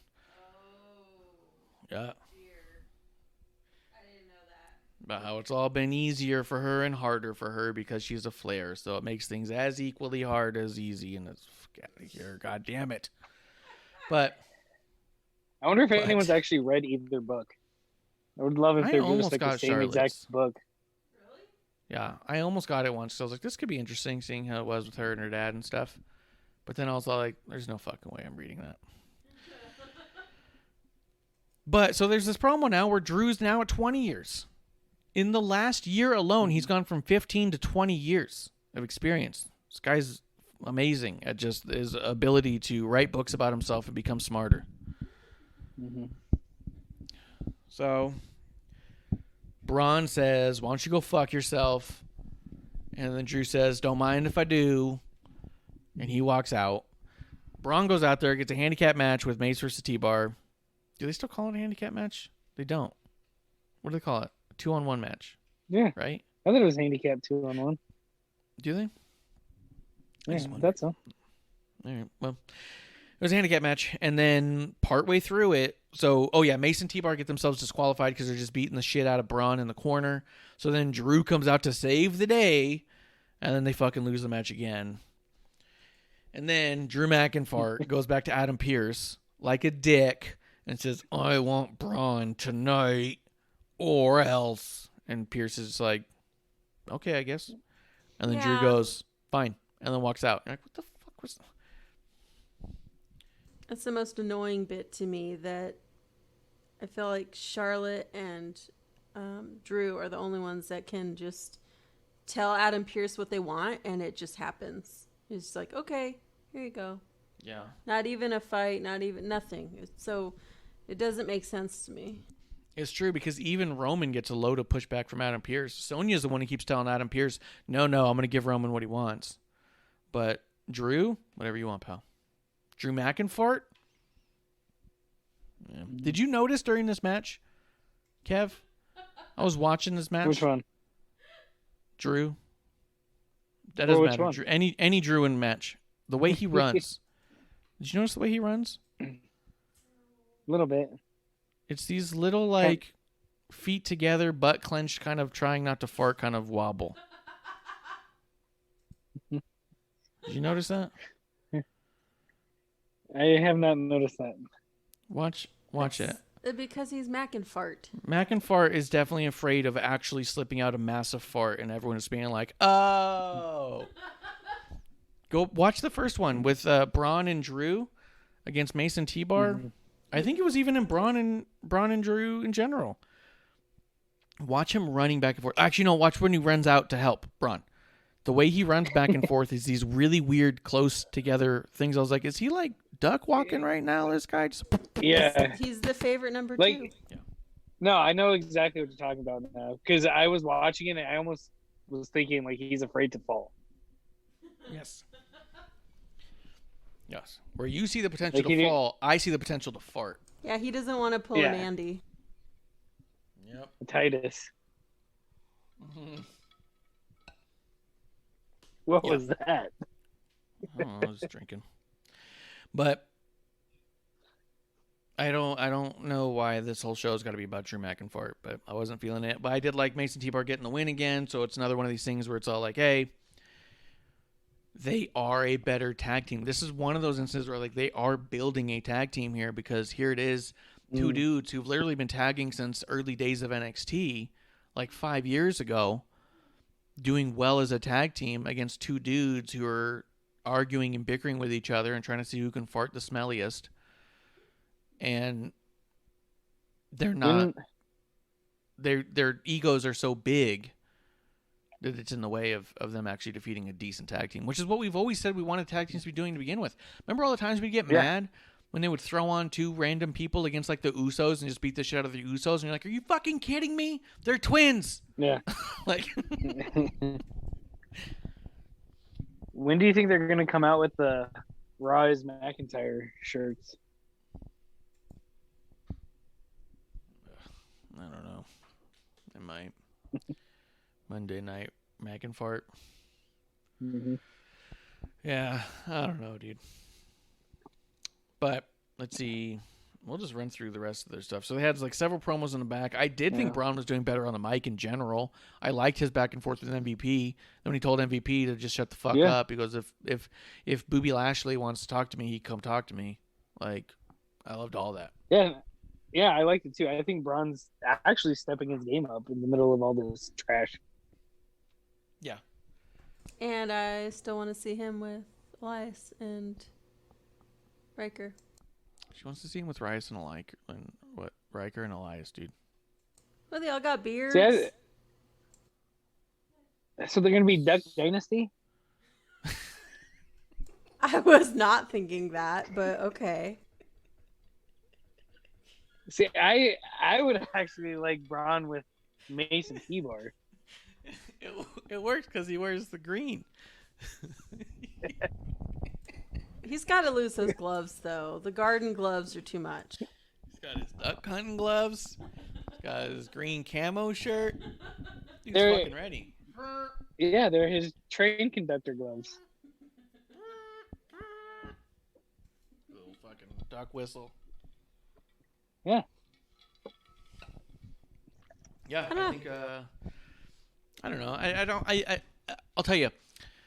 If they ever get together, fine. But as far as this program goes, I do think that they're getting Braun to a place where he's believably in the conversation for world title. And so often we see him just thrown in the conversation for world title because of his size, but he'll go on these massive losing streaks and look stupid.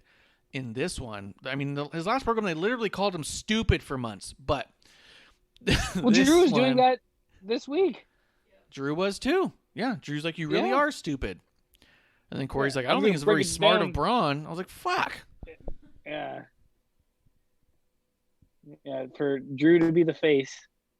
You know, he literally said, you know, I'm going to tell you so you understand it. 1 + 1 is 2. Yeah. I forgot what he said after that, but yeah. Oh, yeah.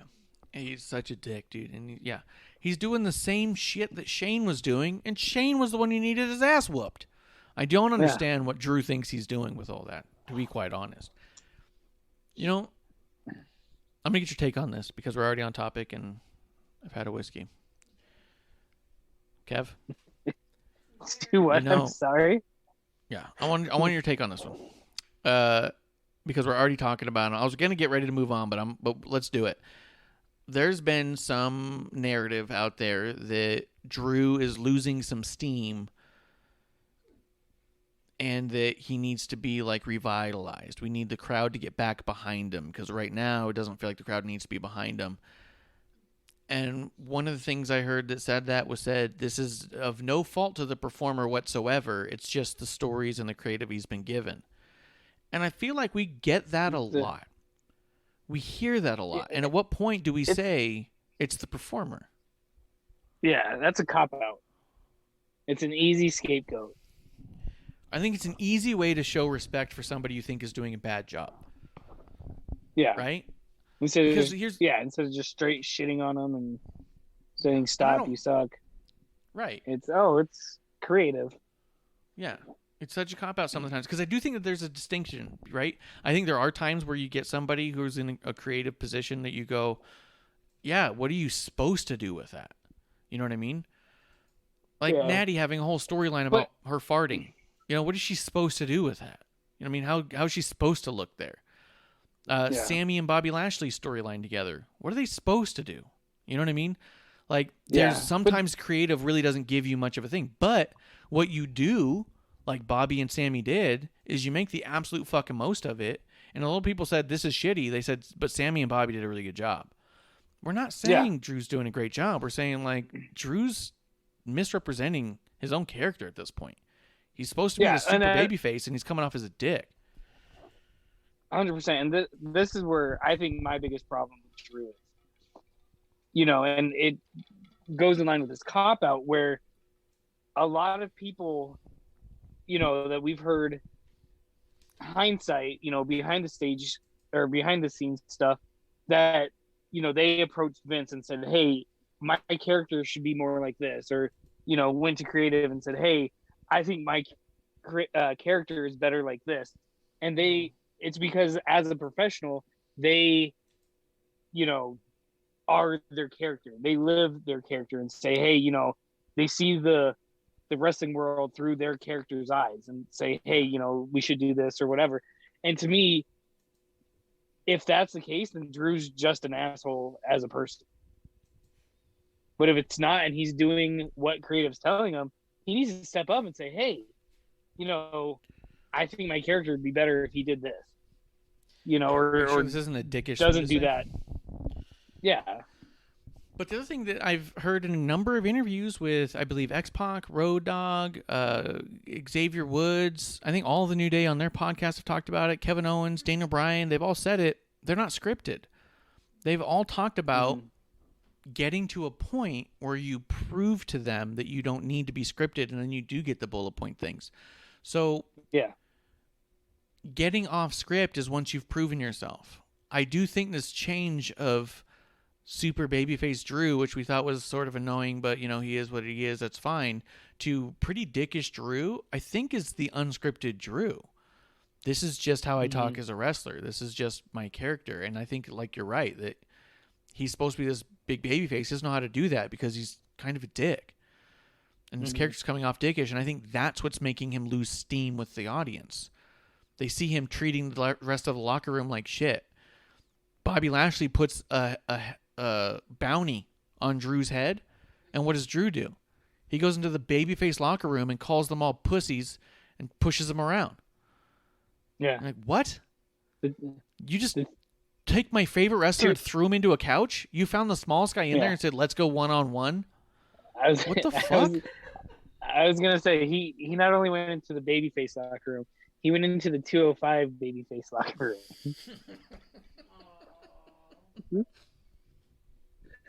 Yeah, because they show him sitting on a crate and he just goes, "That's it, damn it, I'm tired of this," and goes storms in, storms in there, and like you said, he's like, "Bring me the smallest group of them all. Where's 205 Live film? I'm here for I'm gonna stand up to myself once and for all." The fuck. But I think that's what it is. I think that his character's losing steam because I think it's him. I don't think it's the fault of creative. I think creative's doing everything they can to keep him a babyface by having him get all these wins, having his stuff be clean, giving him those definitive victories, constantly putting him against people that you're supposed to pretty much boo. But the problem is he's not as likable off script as everyone else is. You know what I mean? Braun and Bobby Lashley are more likable because of the stuff he's saying. And I don't believe he's scripted. And I think people who think everyone's scripted is just missing the boat too. I think they listened to a couple of heated interviews from guys like Moxley, who, by the way, when you listen to his promos when he first got to AEW, were shitty and goofy. And he had stupid jokes, and it was terrible. And he got to a place where they became good. He got better in AEW because he was just decided not to be like everyone else telling their own dumb fart jokes. We're really good at fart jokes on this show, by the way. Yeah. I was going to say, I like fart jokes. Yeah, no, they're good. But everyone's out there doing that. So he had to do something to set himself apart. He had to do something different. But I wouldn't be surprised 1 second if his complaint about being scripted is the fact that every time he said he wanted to do something else or say something else, they went, "That's terrible. You can't do that. Stay to the script." Where Xavier Woods tells a story about telling Vince. It was about when they were trying to turn them heel, I think. Or it might have been trying to turn babyface. It was one of their big turns. And I think it was heel. I think it was the initial heel run because their first run was supposed to be babyfaces. And Woods told them, "Let us turn heel. We can do this. The crowd's starting to teeter already. We can push them over the edge." And Vince said something like, "There's no way you could ever get them to boo you like that." And Wood said, "If I can't go out there and get them all to boo me by the time I come back, then you can fire me. This is my job. I can do this." And Vince said, "You better do it then." Fucking sent him out there. They did the thing. He came back. He said he's never seen the script again. Like, you prove yourself, and Vince apparently doesn't give a shit after that. You know what I mean? He's like, okay, you're fine. Daniel Bryan, Kevin Owens, all the same. So I think some people had beefs because they could never get themselves off the scripts because they could never prove themselves the same way. I think the same way we saw Braun Strowman really struggle, I think we're only now starting to see him teeter with it. But I think he's still given pretty much a script. He's just doing better with him, to be honest. Yeah. But all that to say, Drew's not likable, dude, in this iteration of him, and I don't think that it's fair to blame creative on that one. I don't think he's scripted at all. To me, he hasn't been likable in a long time either. It's not like a new revelation that, oh, he's losing some steam. He's not likable. Like, when he won the Rumble, I was like, cool, let's do it. I wanted him to win. Yeah. You know, and then right after that, I was like, all right, I was wrong. Give me my shot of Old Crow because I do not want him to win anymore. Yeah, dude, we were saying it really early on that we wanted him to win the Rumble, that we wanted him to... Why is he not in the title picture? The WrestleMania before then, we're like, why is he just in some weird program with Roman? This guy should be going for titles and stuff. And then once he got towards that picture, all of his stuff after the Rumble started getting real fucking heelish. I was like, this guy's pretty fucking entitled. This guy seems real fucking dickish. That it was easy to turn against him. So I agree. I think that it's been a long time coming, but I've had a few people go, oh my God, Drew's starting to get kind of unlikable. And I was like, oof, wait till you listen to episode 1 on our show. We'll tell you about how unlikable he's been for a really long time. Yeah, we jumped off the Drew ship shortly after it left port. Yeah, 100%. And the thing is, I do think he's good in the ring. As a matter of fact, I thought that his match with Braun was great. At the end of the show, it was a fantastic match. And how great did it put over the power slam? Yeah. When was the last time Braun was able to put away somebody with one power slam? Yeah. You know what I mean? Who wasn't a jobber? I thought it was a good match. I'm not saying anything against Drew's, physical abilities, obviously. I think he's a great performer in the ring. Mm-hmm. It's just, his character. And maybe that's where people get confused. Where, it's his character that I'm not liking. His matches are good. It's creative. Yeah. Yeah, I could see that for sure. I could see there definitely being a disconnect where people think, well, match is wrestler and dialogue is creative. So therefore, if I'm not behind him anymore, it must be creative. Yeah. I don't know. Kind of goes back to the whole Andrade thing. But I thought the Braun and Drew match was fantastic. I thought it put over the power slam like crazy good. And again, I think that to lean into Drew as a heel is a good move because quite honestly, watching him lose to Bobby Lashley was so dope at Mania. Watching him lose to Braun Strowman was awesome here. I'm in for it. I'm here for it. I want to see the match because the match is good. And I start to get to a point where I'm like, fuck, he's going to win. Damn it, it's going to be Drew. And then it comes back and I get excited. It's literally doing what wrestling matches are supposed to do. Getting me through a roller coaster of emotions where I don't know who's going to win anymore. And I've got somebody I'm definitely rooting for and someone I'm definitely rooting against. He does that with all of his matches. It's fantastic. Don't expect me to cheer for him, though. I'm booing him. Booing him like crazy. Yeah.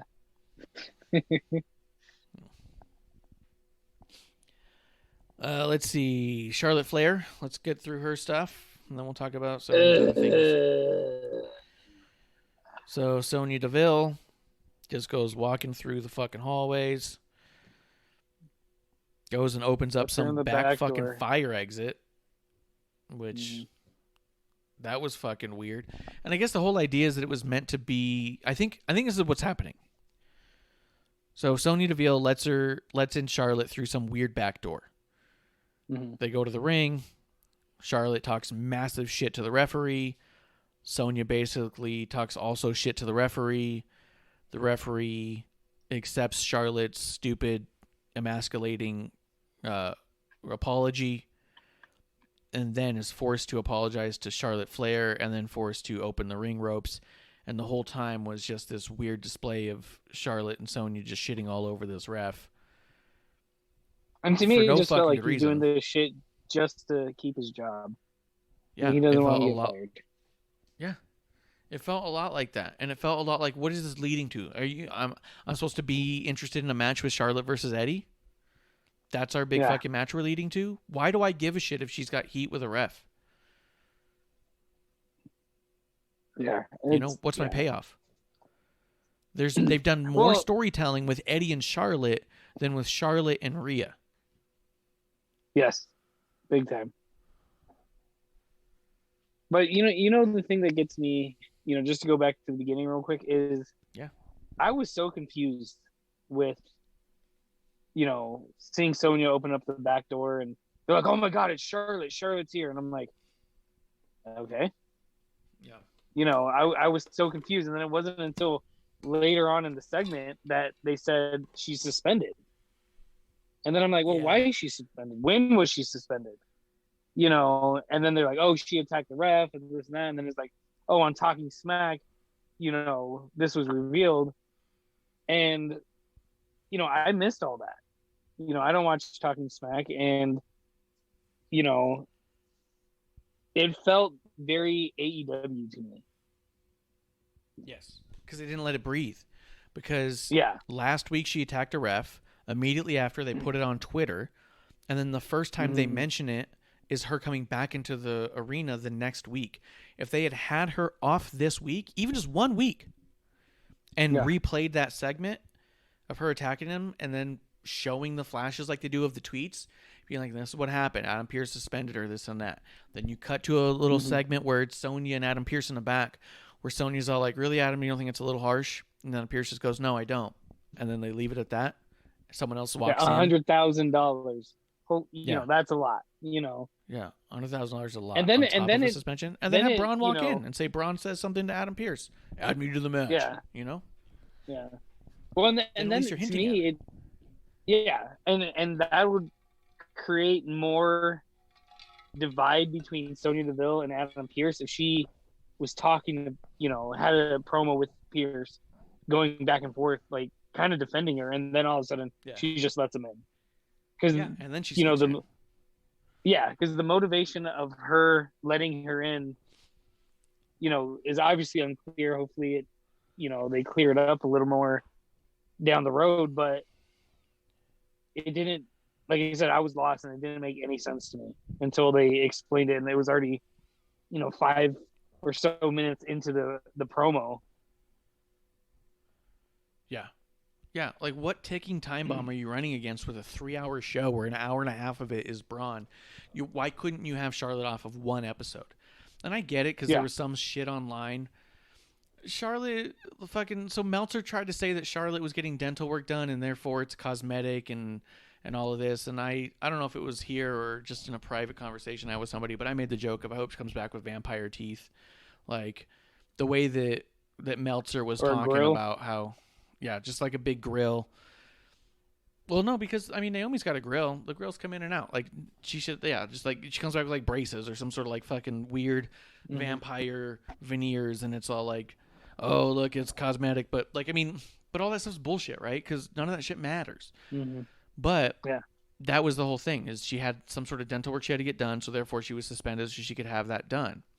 I mean, it could have been fucking root canals. I don't know.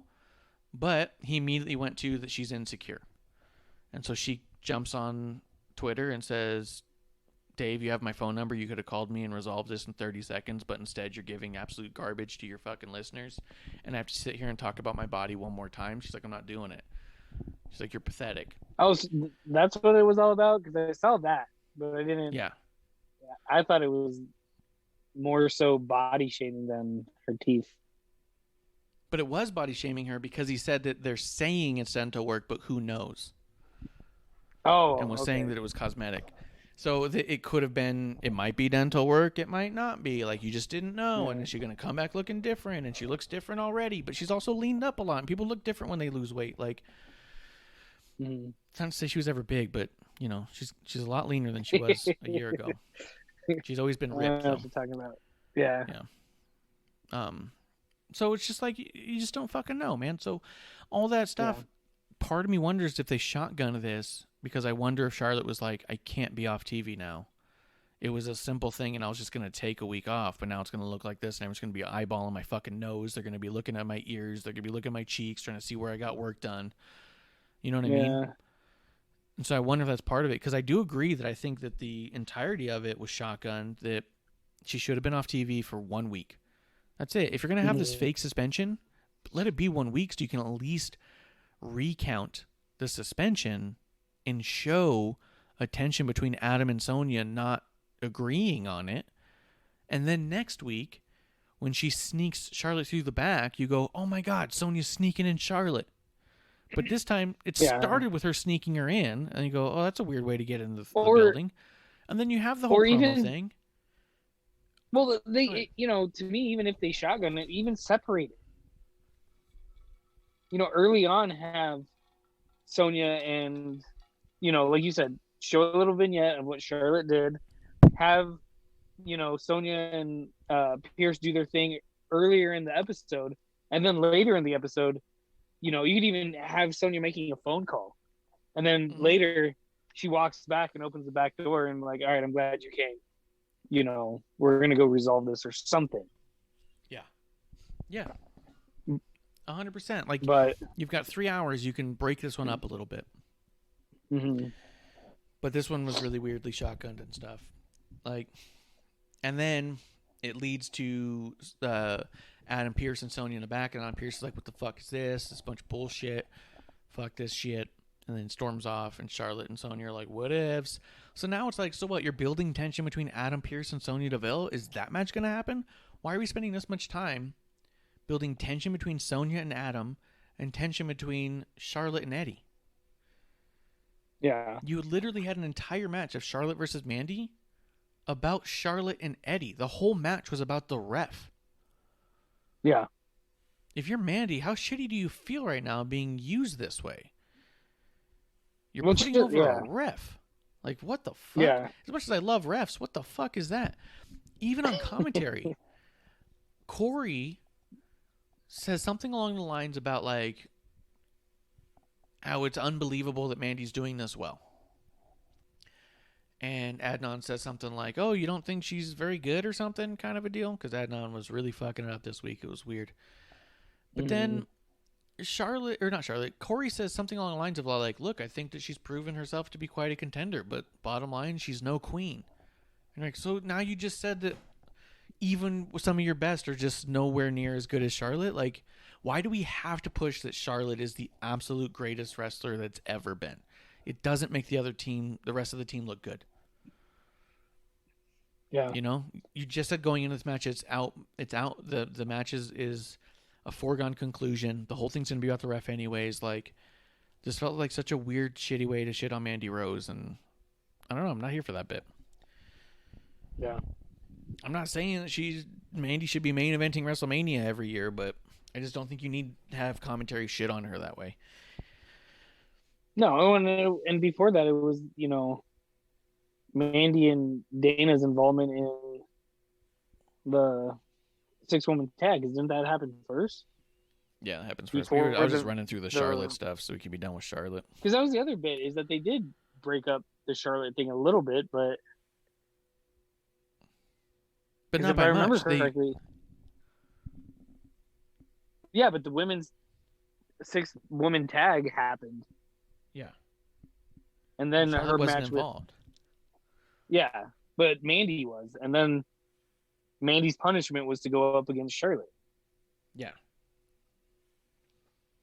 Yeah, but that's not breaking it up by breaking up the story. That was really just breaking up the segment in half. Yeah. It wasn't just all done in one moment, but it was all done real close together. You know what I mean? Yeah. But it was just a bummer. The whole thing was stupid. I don't know why this whole thing. And to be honest, I don't know why Eddie didn't screw her in the match. Like, when she's like yelling at him, how hard is it to count? He should have done a fast count. Yeah. You know what I mean? If you're going to play this whole thing where she's got animosity with this ref and she's going to talk shit to the ref, then also have the ref stand up for himself once in a while. Yeah. Well, and seeing the match and seeing the way it was playing out, and it made me even more annoyed with Charlotte, is that I kept saying, oh, Mandy's going to get the win somehow. She's going to get the roll up. She's going to get the surprise or the fast count. Because Charlotte's not paying attention. Yeah.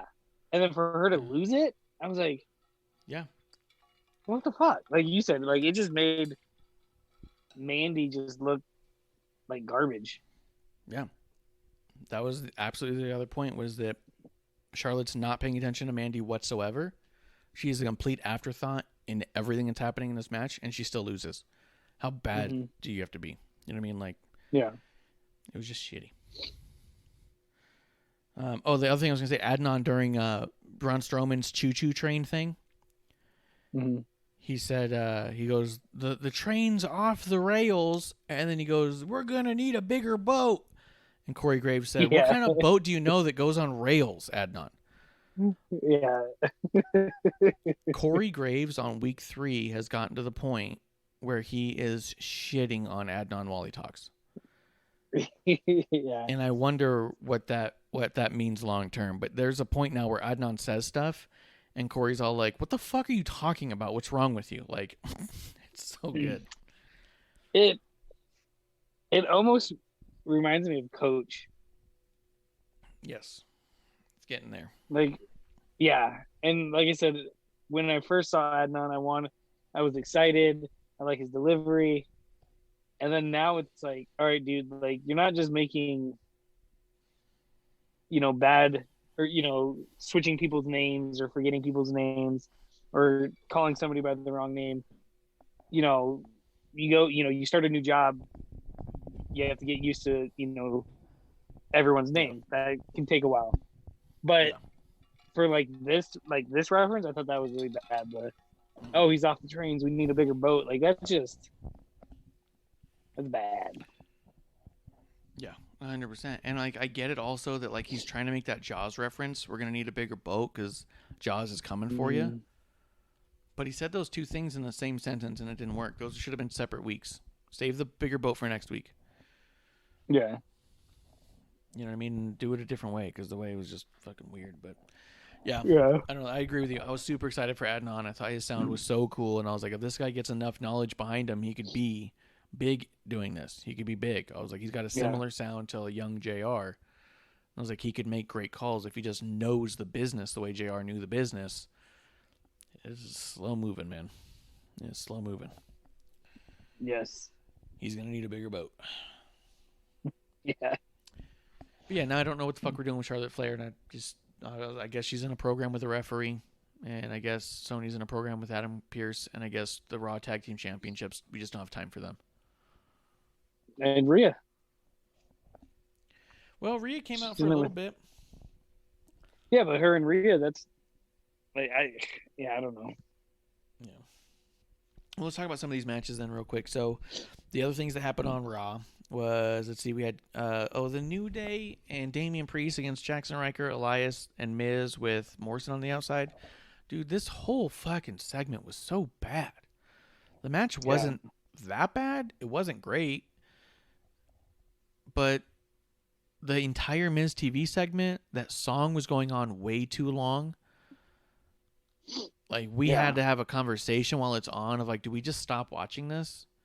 Do we just turn it off? Like, this is just going on for way long, and it's terrible. And then New Day comes out, and they're throwing tomatoes, and it's like, I guess it's funny because it's cartoonish, but also like, what? I don't need this either. It was just stupid. And the fact that, here's the other thing that got me. We're, 3 weeks removed from WrestleMania at this point? They're still talking about Bad Bunny every week?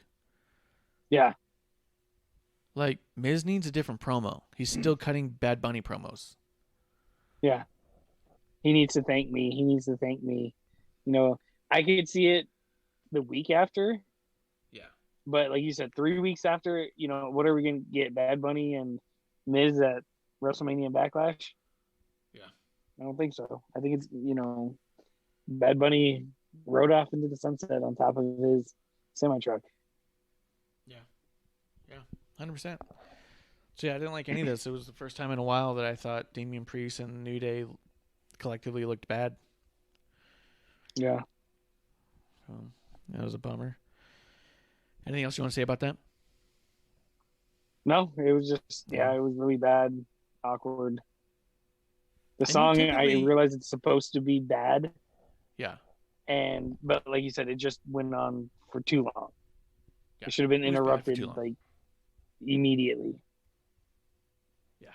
100%. Yeah, because I even said that when we were watching and talking, like, do we just turn it off? I was like, if they had been interrupted before now, I would say that this was fine. But now it's just actually just bad. It's just bad TV for too long. Yeah. This is not just people who are bad at what they're doing because they're stupid or whatever. Their characters are dumb. This is just too long bad. Yeah. Let's see. So we did have Sheamus versus Humberto Carrillo again. Although it wasn't really a match. It was just more of another fight, right? Yeah, Sheamus and Carrillo. Oh, yeah, and this time Humberto got the edge on him and threw him over the table, and then Sheamus got mad and was throwing their chairs around. And I like it for the most part. Humberto looks great. I think him growing a beard is a fantastic choice. He's looking a little older before he looked like a teenager. He looks shape. like so different. Yeah. Like, you know, it's one of those where you look at someone and like, is this somebody new? Because like to me, he looks like completely different. Yeah. Like, you know, when you watch the Fresh Prince and they change out the mom, you know, it's like that's somebody new, you know. And I keep looking at him, I'm like, no, that's him. You know, he's got the same moveset and stuff like that, which is great. You know, I like him, but he just looks really different. Not in a bad way either. Yeah. But this program's another tough one for me because, like, do I really want Sheamus to lose the U.S. title to Humberto? Not really. Do I really want Humberto to come back looking great and then just lose? Yeah. You know what I mean? Like, I want both these guys doing well right now. So I'm a little torn on this one. I like what I'm seeing, but it's one of those ones where, like I said, with Retribution, where I'm so excited to see what happens next as they're transforming out of Retribution. This is one where it's like, I'm not excited about what's next. I'm more excited about what's happening right now. Because I like what I'm seeing right now, but it's also like, yeah, but then what? You know? Yeah. So, I don't know. Let's see. We did get Randy Orton and Matt Riddle doing a promo in the back, and then they teamed against Shelton Benjamin and Cedric Alexander, and Riddle and Orton won. The RK Bro, as it were. I mean, it all was what it was. I wasn't as annoyed by Riddle in his backstage segment, and the match was a good match. But, you know, what did you think of all of it? I really liked it. You know, I'm a big Randy fan. I like Riddle. I like the stupid humor in Riddle, and then Randy just cutting him off. Yeah. You know, like, I don't know what planet you're from. I'm from Earth. Shut up. You know, that was so great to me. Yeah. I loved it. Yeah, that was really good. That made me laugh. What's funny is I thought when they said, hey, I pulled a few strings, you know, we got a match. I thought it was going to be against the Viking Raiders. I thought it was going to be a setup, you know, and then once they started announcing as, you know, hey, he's going to turn on him, you know, look at what Randy does. I'm like, then I started questioning myself. I'm like, I don't know. And then, you know, obviously he didn't, and then they got the win and stuff. Excuse me. I like it. This is probably my favorite part of Raw. Yeah, I can't tell you you're wrong. Yeah, probably was. Yeah, outside of scrolling through. Yeah, I mean, outside of maybe Alexa's promo, just because I'm still curious to see where this is going. Yeah. But then, you know. And I'm still completely in love with Bobby Lashley's presentation. Him looking like $1 million, him looking like a champion, him walking around with that title. I love all of that. But he's just kind of a bystander in the story, which is a little weird. I'd like to see him do a little bit more, but at the same time, I said it before, and I'll say it with him. I do like a champion who avoids championship matches. Yeah, because they want to hold on to the belt. They don't want, you know, to work for it anymore. They did it. Yeah, you did it, and now it's my thing, and you got to prove that you get it. And yeah, the idea that on any given night someone could always get lucky. I mean, with these experienced wrestlers, I mean, sort of like even Daniel Bryan said, if when Roman said he's never tapped up his whole life, he said that tells me he's never trained with legit grapplers. He goes, because every grappler is tapped out at some point. And he's like, that tells me I have an advantage. I know a lot of moves he won't know. Yeah. With a guy like a champion who doesn't want to let go of the title, doesn't want to have a match, it just says that he's got the experience of having himself snuck a victory or gotten a victory snuck on him. And got an easy win one time. He goes, it can just happen. You know, sometimes you just get those lucky moments, and he goes, I don't want to risk that lucky moment. You know, I like that. I think it makes the champion look smart. Mm-hmm. In a way. And I get it. It also makes him kind of dickish, but I'm cool with that. No, it's strategic. Yeah. Yeah. But it's not that fighting champion or whatever, so. Yeah. But even then, they can get boring. Fighting champions can get boring as fuck. So it just depends. Just depends. Let's see. I don't have anything else to say about the Orton and Riddle stuff. Just I liked it a lot better than I expected. Yeah. No, I'm good. Like I said, I liked it. I'm waiting for an RKO or RK Bro shirt. Yeah, they're gonna do something ridiculous, like a snake with a horse head or some shit. Let's see. No. I'm gonna breeze past this one because we already kind of talked about it. But Nia, Shayna, and Rhea against Asuka, Naomi, and Lana. This whole thing was set up just for some stupid gags. Reginald is back. He's been wearing bootleg shirts. Have you noticed that? Every week he's got a different bootleg Nia shirt that they don't sell in the shop. Oh, really? I saw that he had one on, but I didn't pay that close attention to it. Yeah, Reginald's walking around with bootleg shirts, and I don't fucking get it. The other thing is this whole storyline with Nia and Reginald and Angel Garza. Was it you and I who talked about it last week, or were you weren't on last week? Yeah, it was. I don't remember. Did you and I talk about the Nia Jax thing about using her the way that they're using her? I don't remember. My point is when you're not utilizing all the women specifically in romance angles on purpose, like you used Mandy and Otis because Otis was the joke. Is that really that fair to Otis? To be like, well, Otis never could. Well, he did, and Corey's literally laughing while he's watching. And they had a good time, I'm sure. But when you flip that around, when was the last time there's a woman on there in a romance angle? Because Carmella made it very clear she was not in a relationship with Reginald. Yeah. But if you're not doing that, it's because you know that objectifying the women that way is not ideal, right? But it's okay to objectify Nia because that's ridiculous, right? Like, constantly putting Nia in romance angles with Enzo and Reginald and now Angel is just circulating this stupid stigma and joke that, well, these guys are way too good looking. They would never actually be for her, so it's funny and it's cool to do that. Like, that's shitty. If you're going to do it, you got to do it with everybody. Yeah. But that's the underlying tone of this whole thing, is that it could never happen because look at Nia. And that's fucked up, dude. And as much as I talk shit on Nia, and I talked shit on her earlier, I don't think she deserves that for 1 second. Yeah, I mean, I totally agree with that. Like, it's... I don't know. I just, like you said, I really don't like anything about this whole segment. And to me, I don't know what it leads to. Does it lead to, you know, a love triangle? Is Garza versus Reginald going to be a thing? Maybe we get Reginald and Garza. Could be some good matches. I guess this is probably going to be the way that Nia and Shayna lose their titles, and they'll probably lose it in some sort of fatal four-way, and it might go to Mandy and Dana. It might not. The whole fucking bucket of water thing is stupid. Naomi or Nia Jax doing the pratfall. I fucking hate that stuff. Yeah. Well, I just hate that, you know, I think you and I talked about it, that right now Mandy and Dana are looking just like Mean Girls. Yeah. You know, pranking the other women and stuff like that. And not even the other women, just Nia, just picking on her.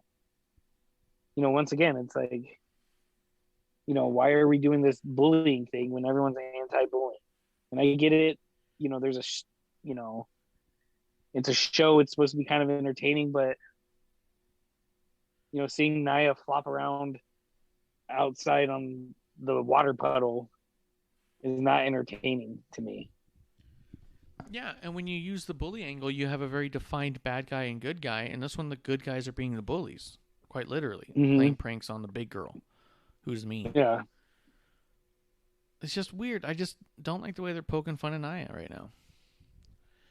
Yeah. I'm not even an Nia Jax fan, but it's just no, not at all, dude. It's a bummer. It's stupid. I don't know. I don't know why they're doing it. Let's see. Yeah, because even with I'm just trying to see if there's anything here, but yeah, even with the bullying thing, you know that the bullies are the bad guys. That's when we're saying the bullies are the good guys. Mm-hmm. And we're saying how silly is it and ridiculous is it that these guys are going to fight over Nia. The only thing is that, like, I guess at that point Nia has to win, right? Because all the odds are against her now. Yeah. But I don't know. It was all pretty dumb. Let's see. We'll wrap it up on this last little segment here. Alexa Bliss coming out on the Alexa's Playground. Bliss. We talked about it before. Bliss has got Lily there. She tells a story about how Lily's getting restless. They even do this whole, like, oh, think about it, and oh, close your eyes, get relaxed, and then the Lily doll shows up. This Lily doll is really weirdly cartoonish, more so than the puppets were in the Funhouse. Yeah. It's like really weird. So I don't know what we're getting with it at all. I think that Alexa's doing amazing. I think her facial expressions are fantastic. Mm-hmm. I don't know where we're going yet, and I get it also. I'm okay with that to a degree because my brother was all upset last week. He goes, what the fuck is this happening with Alexa? Why would you split that character away from Bray? It doesn't make sense anymore. And I said, well, I don't know if you and I talked about it, but I'll tell you. I was like, well, it's chapter 1. Every person who's ever been in contact with Bray Wyatt has changed against their will. They became different. However, what happens when somebody goes in willingly and harnesses that dark side of themselves that maybe they've been suppressing? Yeah, they embrace it and decide to run with it. Yeah. And I think that's what it is. I think Lily was always there, kayfabe. But Lily was always there in her mind, and as she's getting more and more in depth with all the Bray and the Fiend stuff, she's able to see and utilize those tactics, techniques, those powers, whatever you want to call it, into accessing her old friend in a way that I was likening to like Drop Dead Fred, like those imaginary friend stories where it's like they're there, it's just a matter of trying to get back to them. This just happens to be the evil side of it. And so I'm really interested because this felt like really origin story stuff of, well, I don't need Bray anymore because I got what I was looking for. Like, okay. But now it's like, what the fuck do you do with this? Because the other thing we always thought was weird is when Alexa and Bray first got together, we're like, this can be amazing to have these two together. Alexa will terrorize the women's division the way Bray does the men's. And it didn't happen. Alexa just continued to terrorize the men's division. Yeah. But see, so now it just makes me wonder. Go ahead. Yeah. See, and I know there was a lot of backlash from Mania about the Bray match and stuff like that and what went on, and people, booed it and stuff like that. And I thought it was going to go into something. Yeah. So then to have Bray, the Fiend, make his, return at Mania, then just to lose, then to pop up after the RKO, and then for, Alexa to spew that black shit, and then we don't see him again. To me, I feel like, all right, maybe these people were right. Maybe the Mania match for Bray was stupid, and because we haven't seen him since, without any explanation. Well, we saw the one Firefly Funhouse like 2 weeks ago, where Bray's like, "Well, that bitch is gone," but then that's it. Yeah. Like, we need more fun houses. We need to be able to identify where this is going. We need a little bit more explanation from Bray on how he's doing on his side of things, because we're getting all this weird Alexa stuff where she's really branched out, but like, are we building towards the thing where Alexa eventually gets in the ring and then Bray comes out and ruins something for Alexa? Like, and then what? Are we getting a Bray versus Alexa? That's what I mean. Like, all these things seem so weird in these directions that don't seem like they could pay off. Eddie and Charlotte's not going to pay off. Adam Pierce and Sonya's not going to pay off. And now Alexa and Bray, I don't know that it's going to pay off. If it goes that way, it might just go. I think they need to just be separate and go their separate ways if they're going to separate them. You know what I mean? That's got to be that. Oh, 100%. Yeah, if you're gonna separate them, go do it. You know, maybe throw Bray on SmackDown. You know, have him go back. That way, you can have a playground and fun house. Because that's the other thing. If you have a, you know, like when they did do that fun house, it was weird to me that they did a playground and a fun house on the same episode. Yeah, you should. But I also think that it's very possible you just split them up on brands, right? You have Bray go to SmackDown and Alexa stay on Raw or something, and you know, because we also haven't had a draft or a shakeup or anything since Mania. It's been more of the same, which has been really weird. I'm hoping they're gonna be doing it after Payback. Yeah. Payback Backlash. WrestleMania Payback Backlash. Yeah, whatever.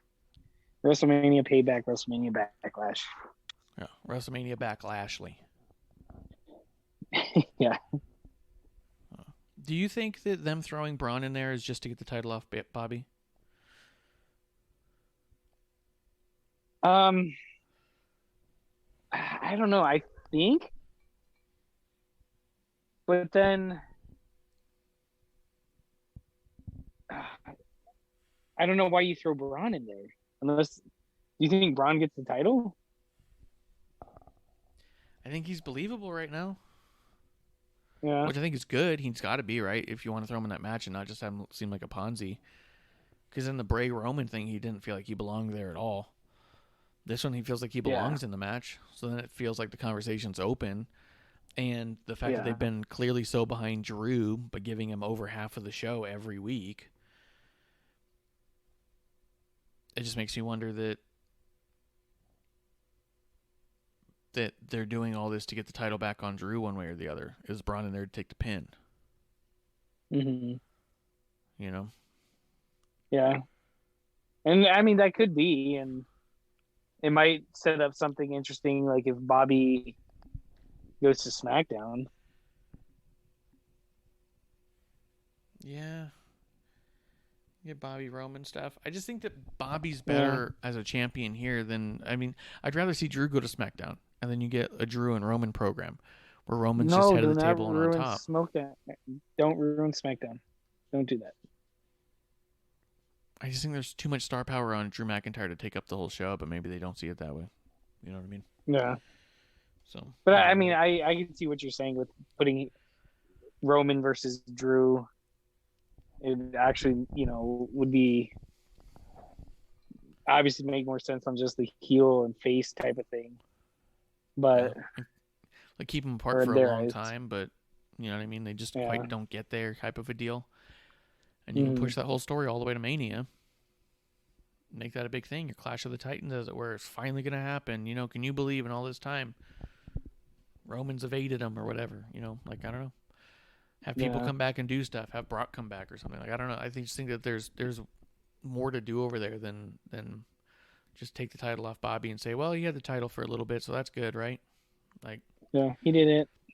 Yeah, he did it. Woo. Yeah. But I don't know. I just wonder what you thought about that. Anything else that you thought we missed? Nope. Me neither. Oh, it's gonna be a tough one. She's so. Hopefully next week's better.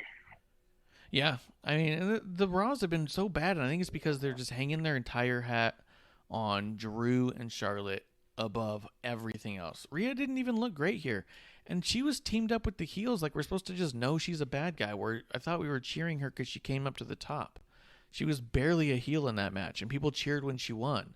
But now we're not supposed to like her? Like, I didn't get that at all.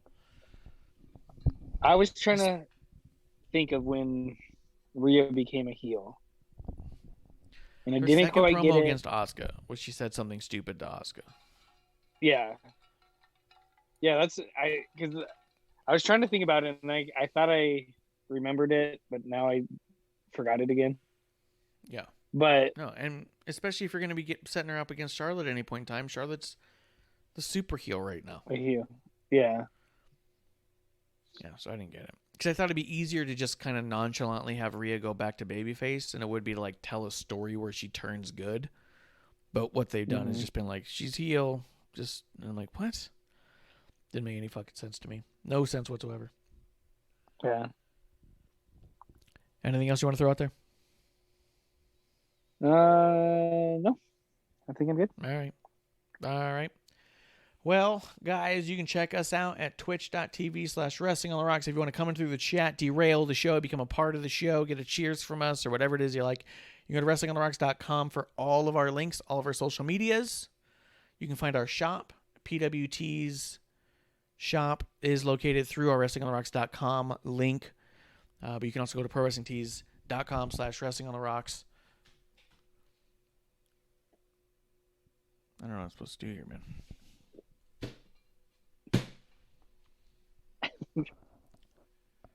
Got it. Okay.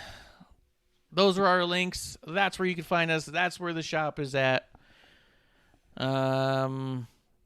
wanted to give a special shout out real quick to Terrible Wrestling Takes Podcast, Bishop. We got our care package in, so I'm going to be delivering all of the shirts out to Clump and Kevlar and Amanda Jane sooner than later. But we thank you so much, and cheers to Bishop specifically. But for everybody else, we'll be here. Give us that follow, give us a like, give us a subscribe. Do all those things. Kev, I think that's the last call. Last call. Let's do it. Cheers. Hey, producer lady here. Thanks for tuning in. Continue to support us or buy us a drink by following and putting the I in subscribe on Twitch. Or subscribe and review our podcast on Apple Podcasts or wherever you listen to us. Cheers. I would never have a drink with Wrestling on the Rocks.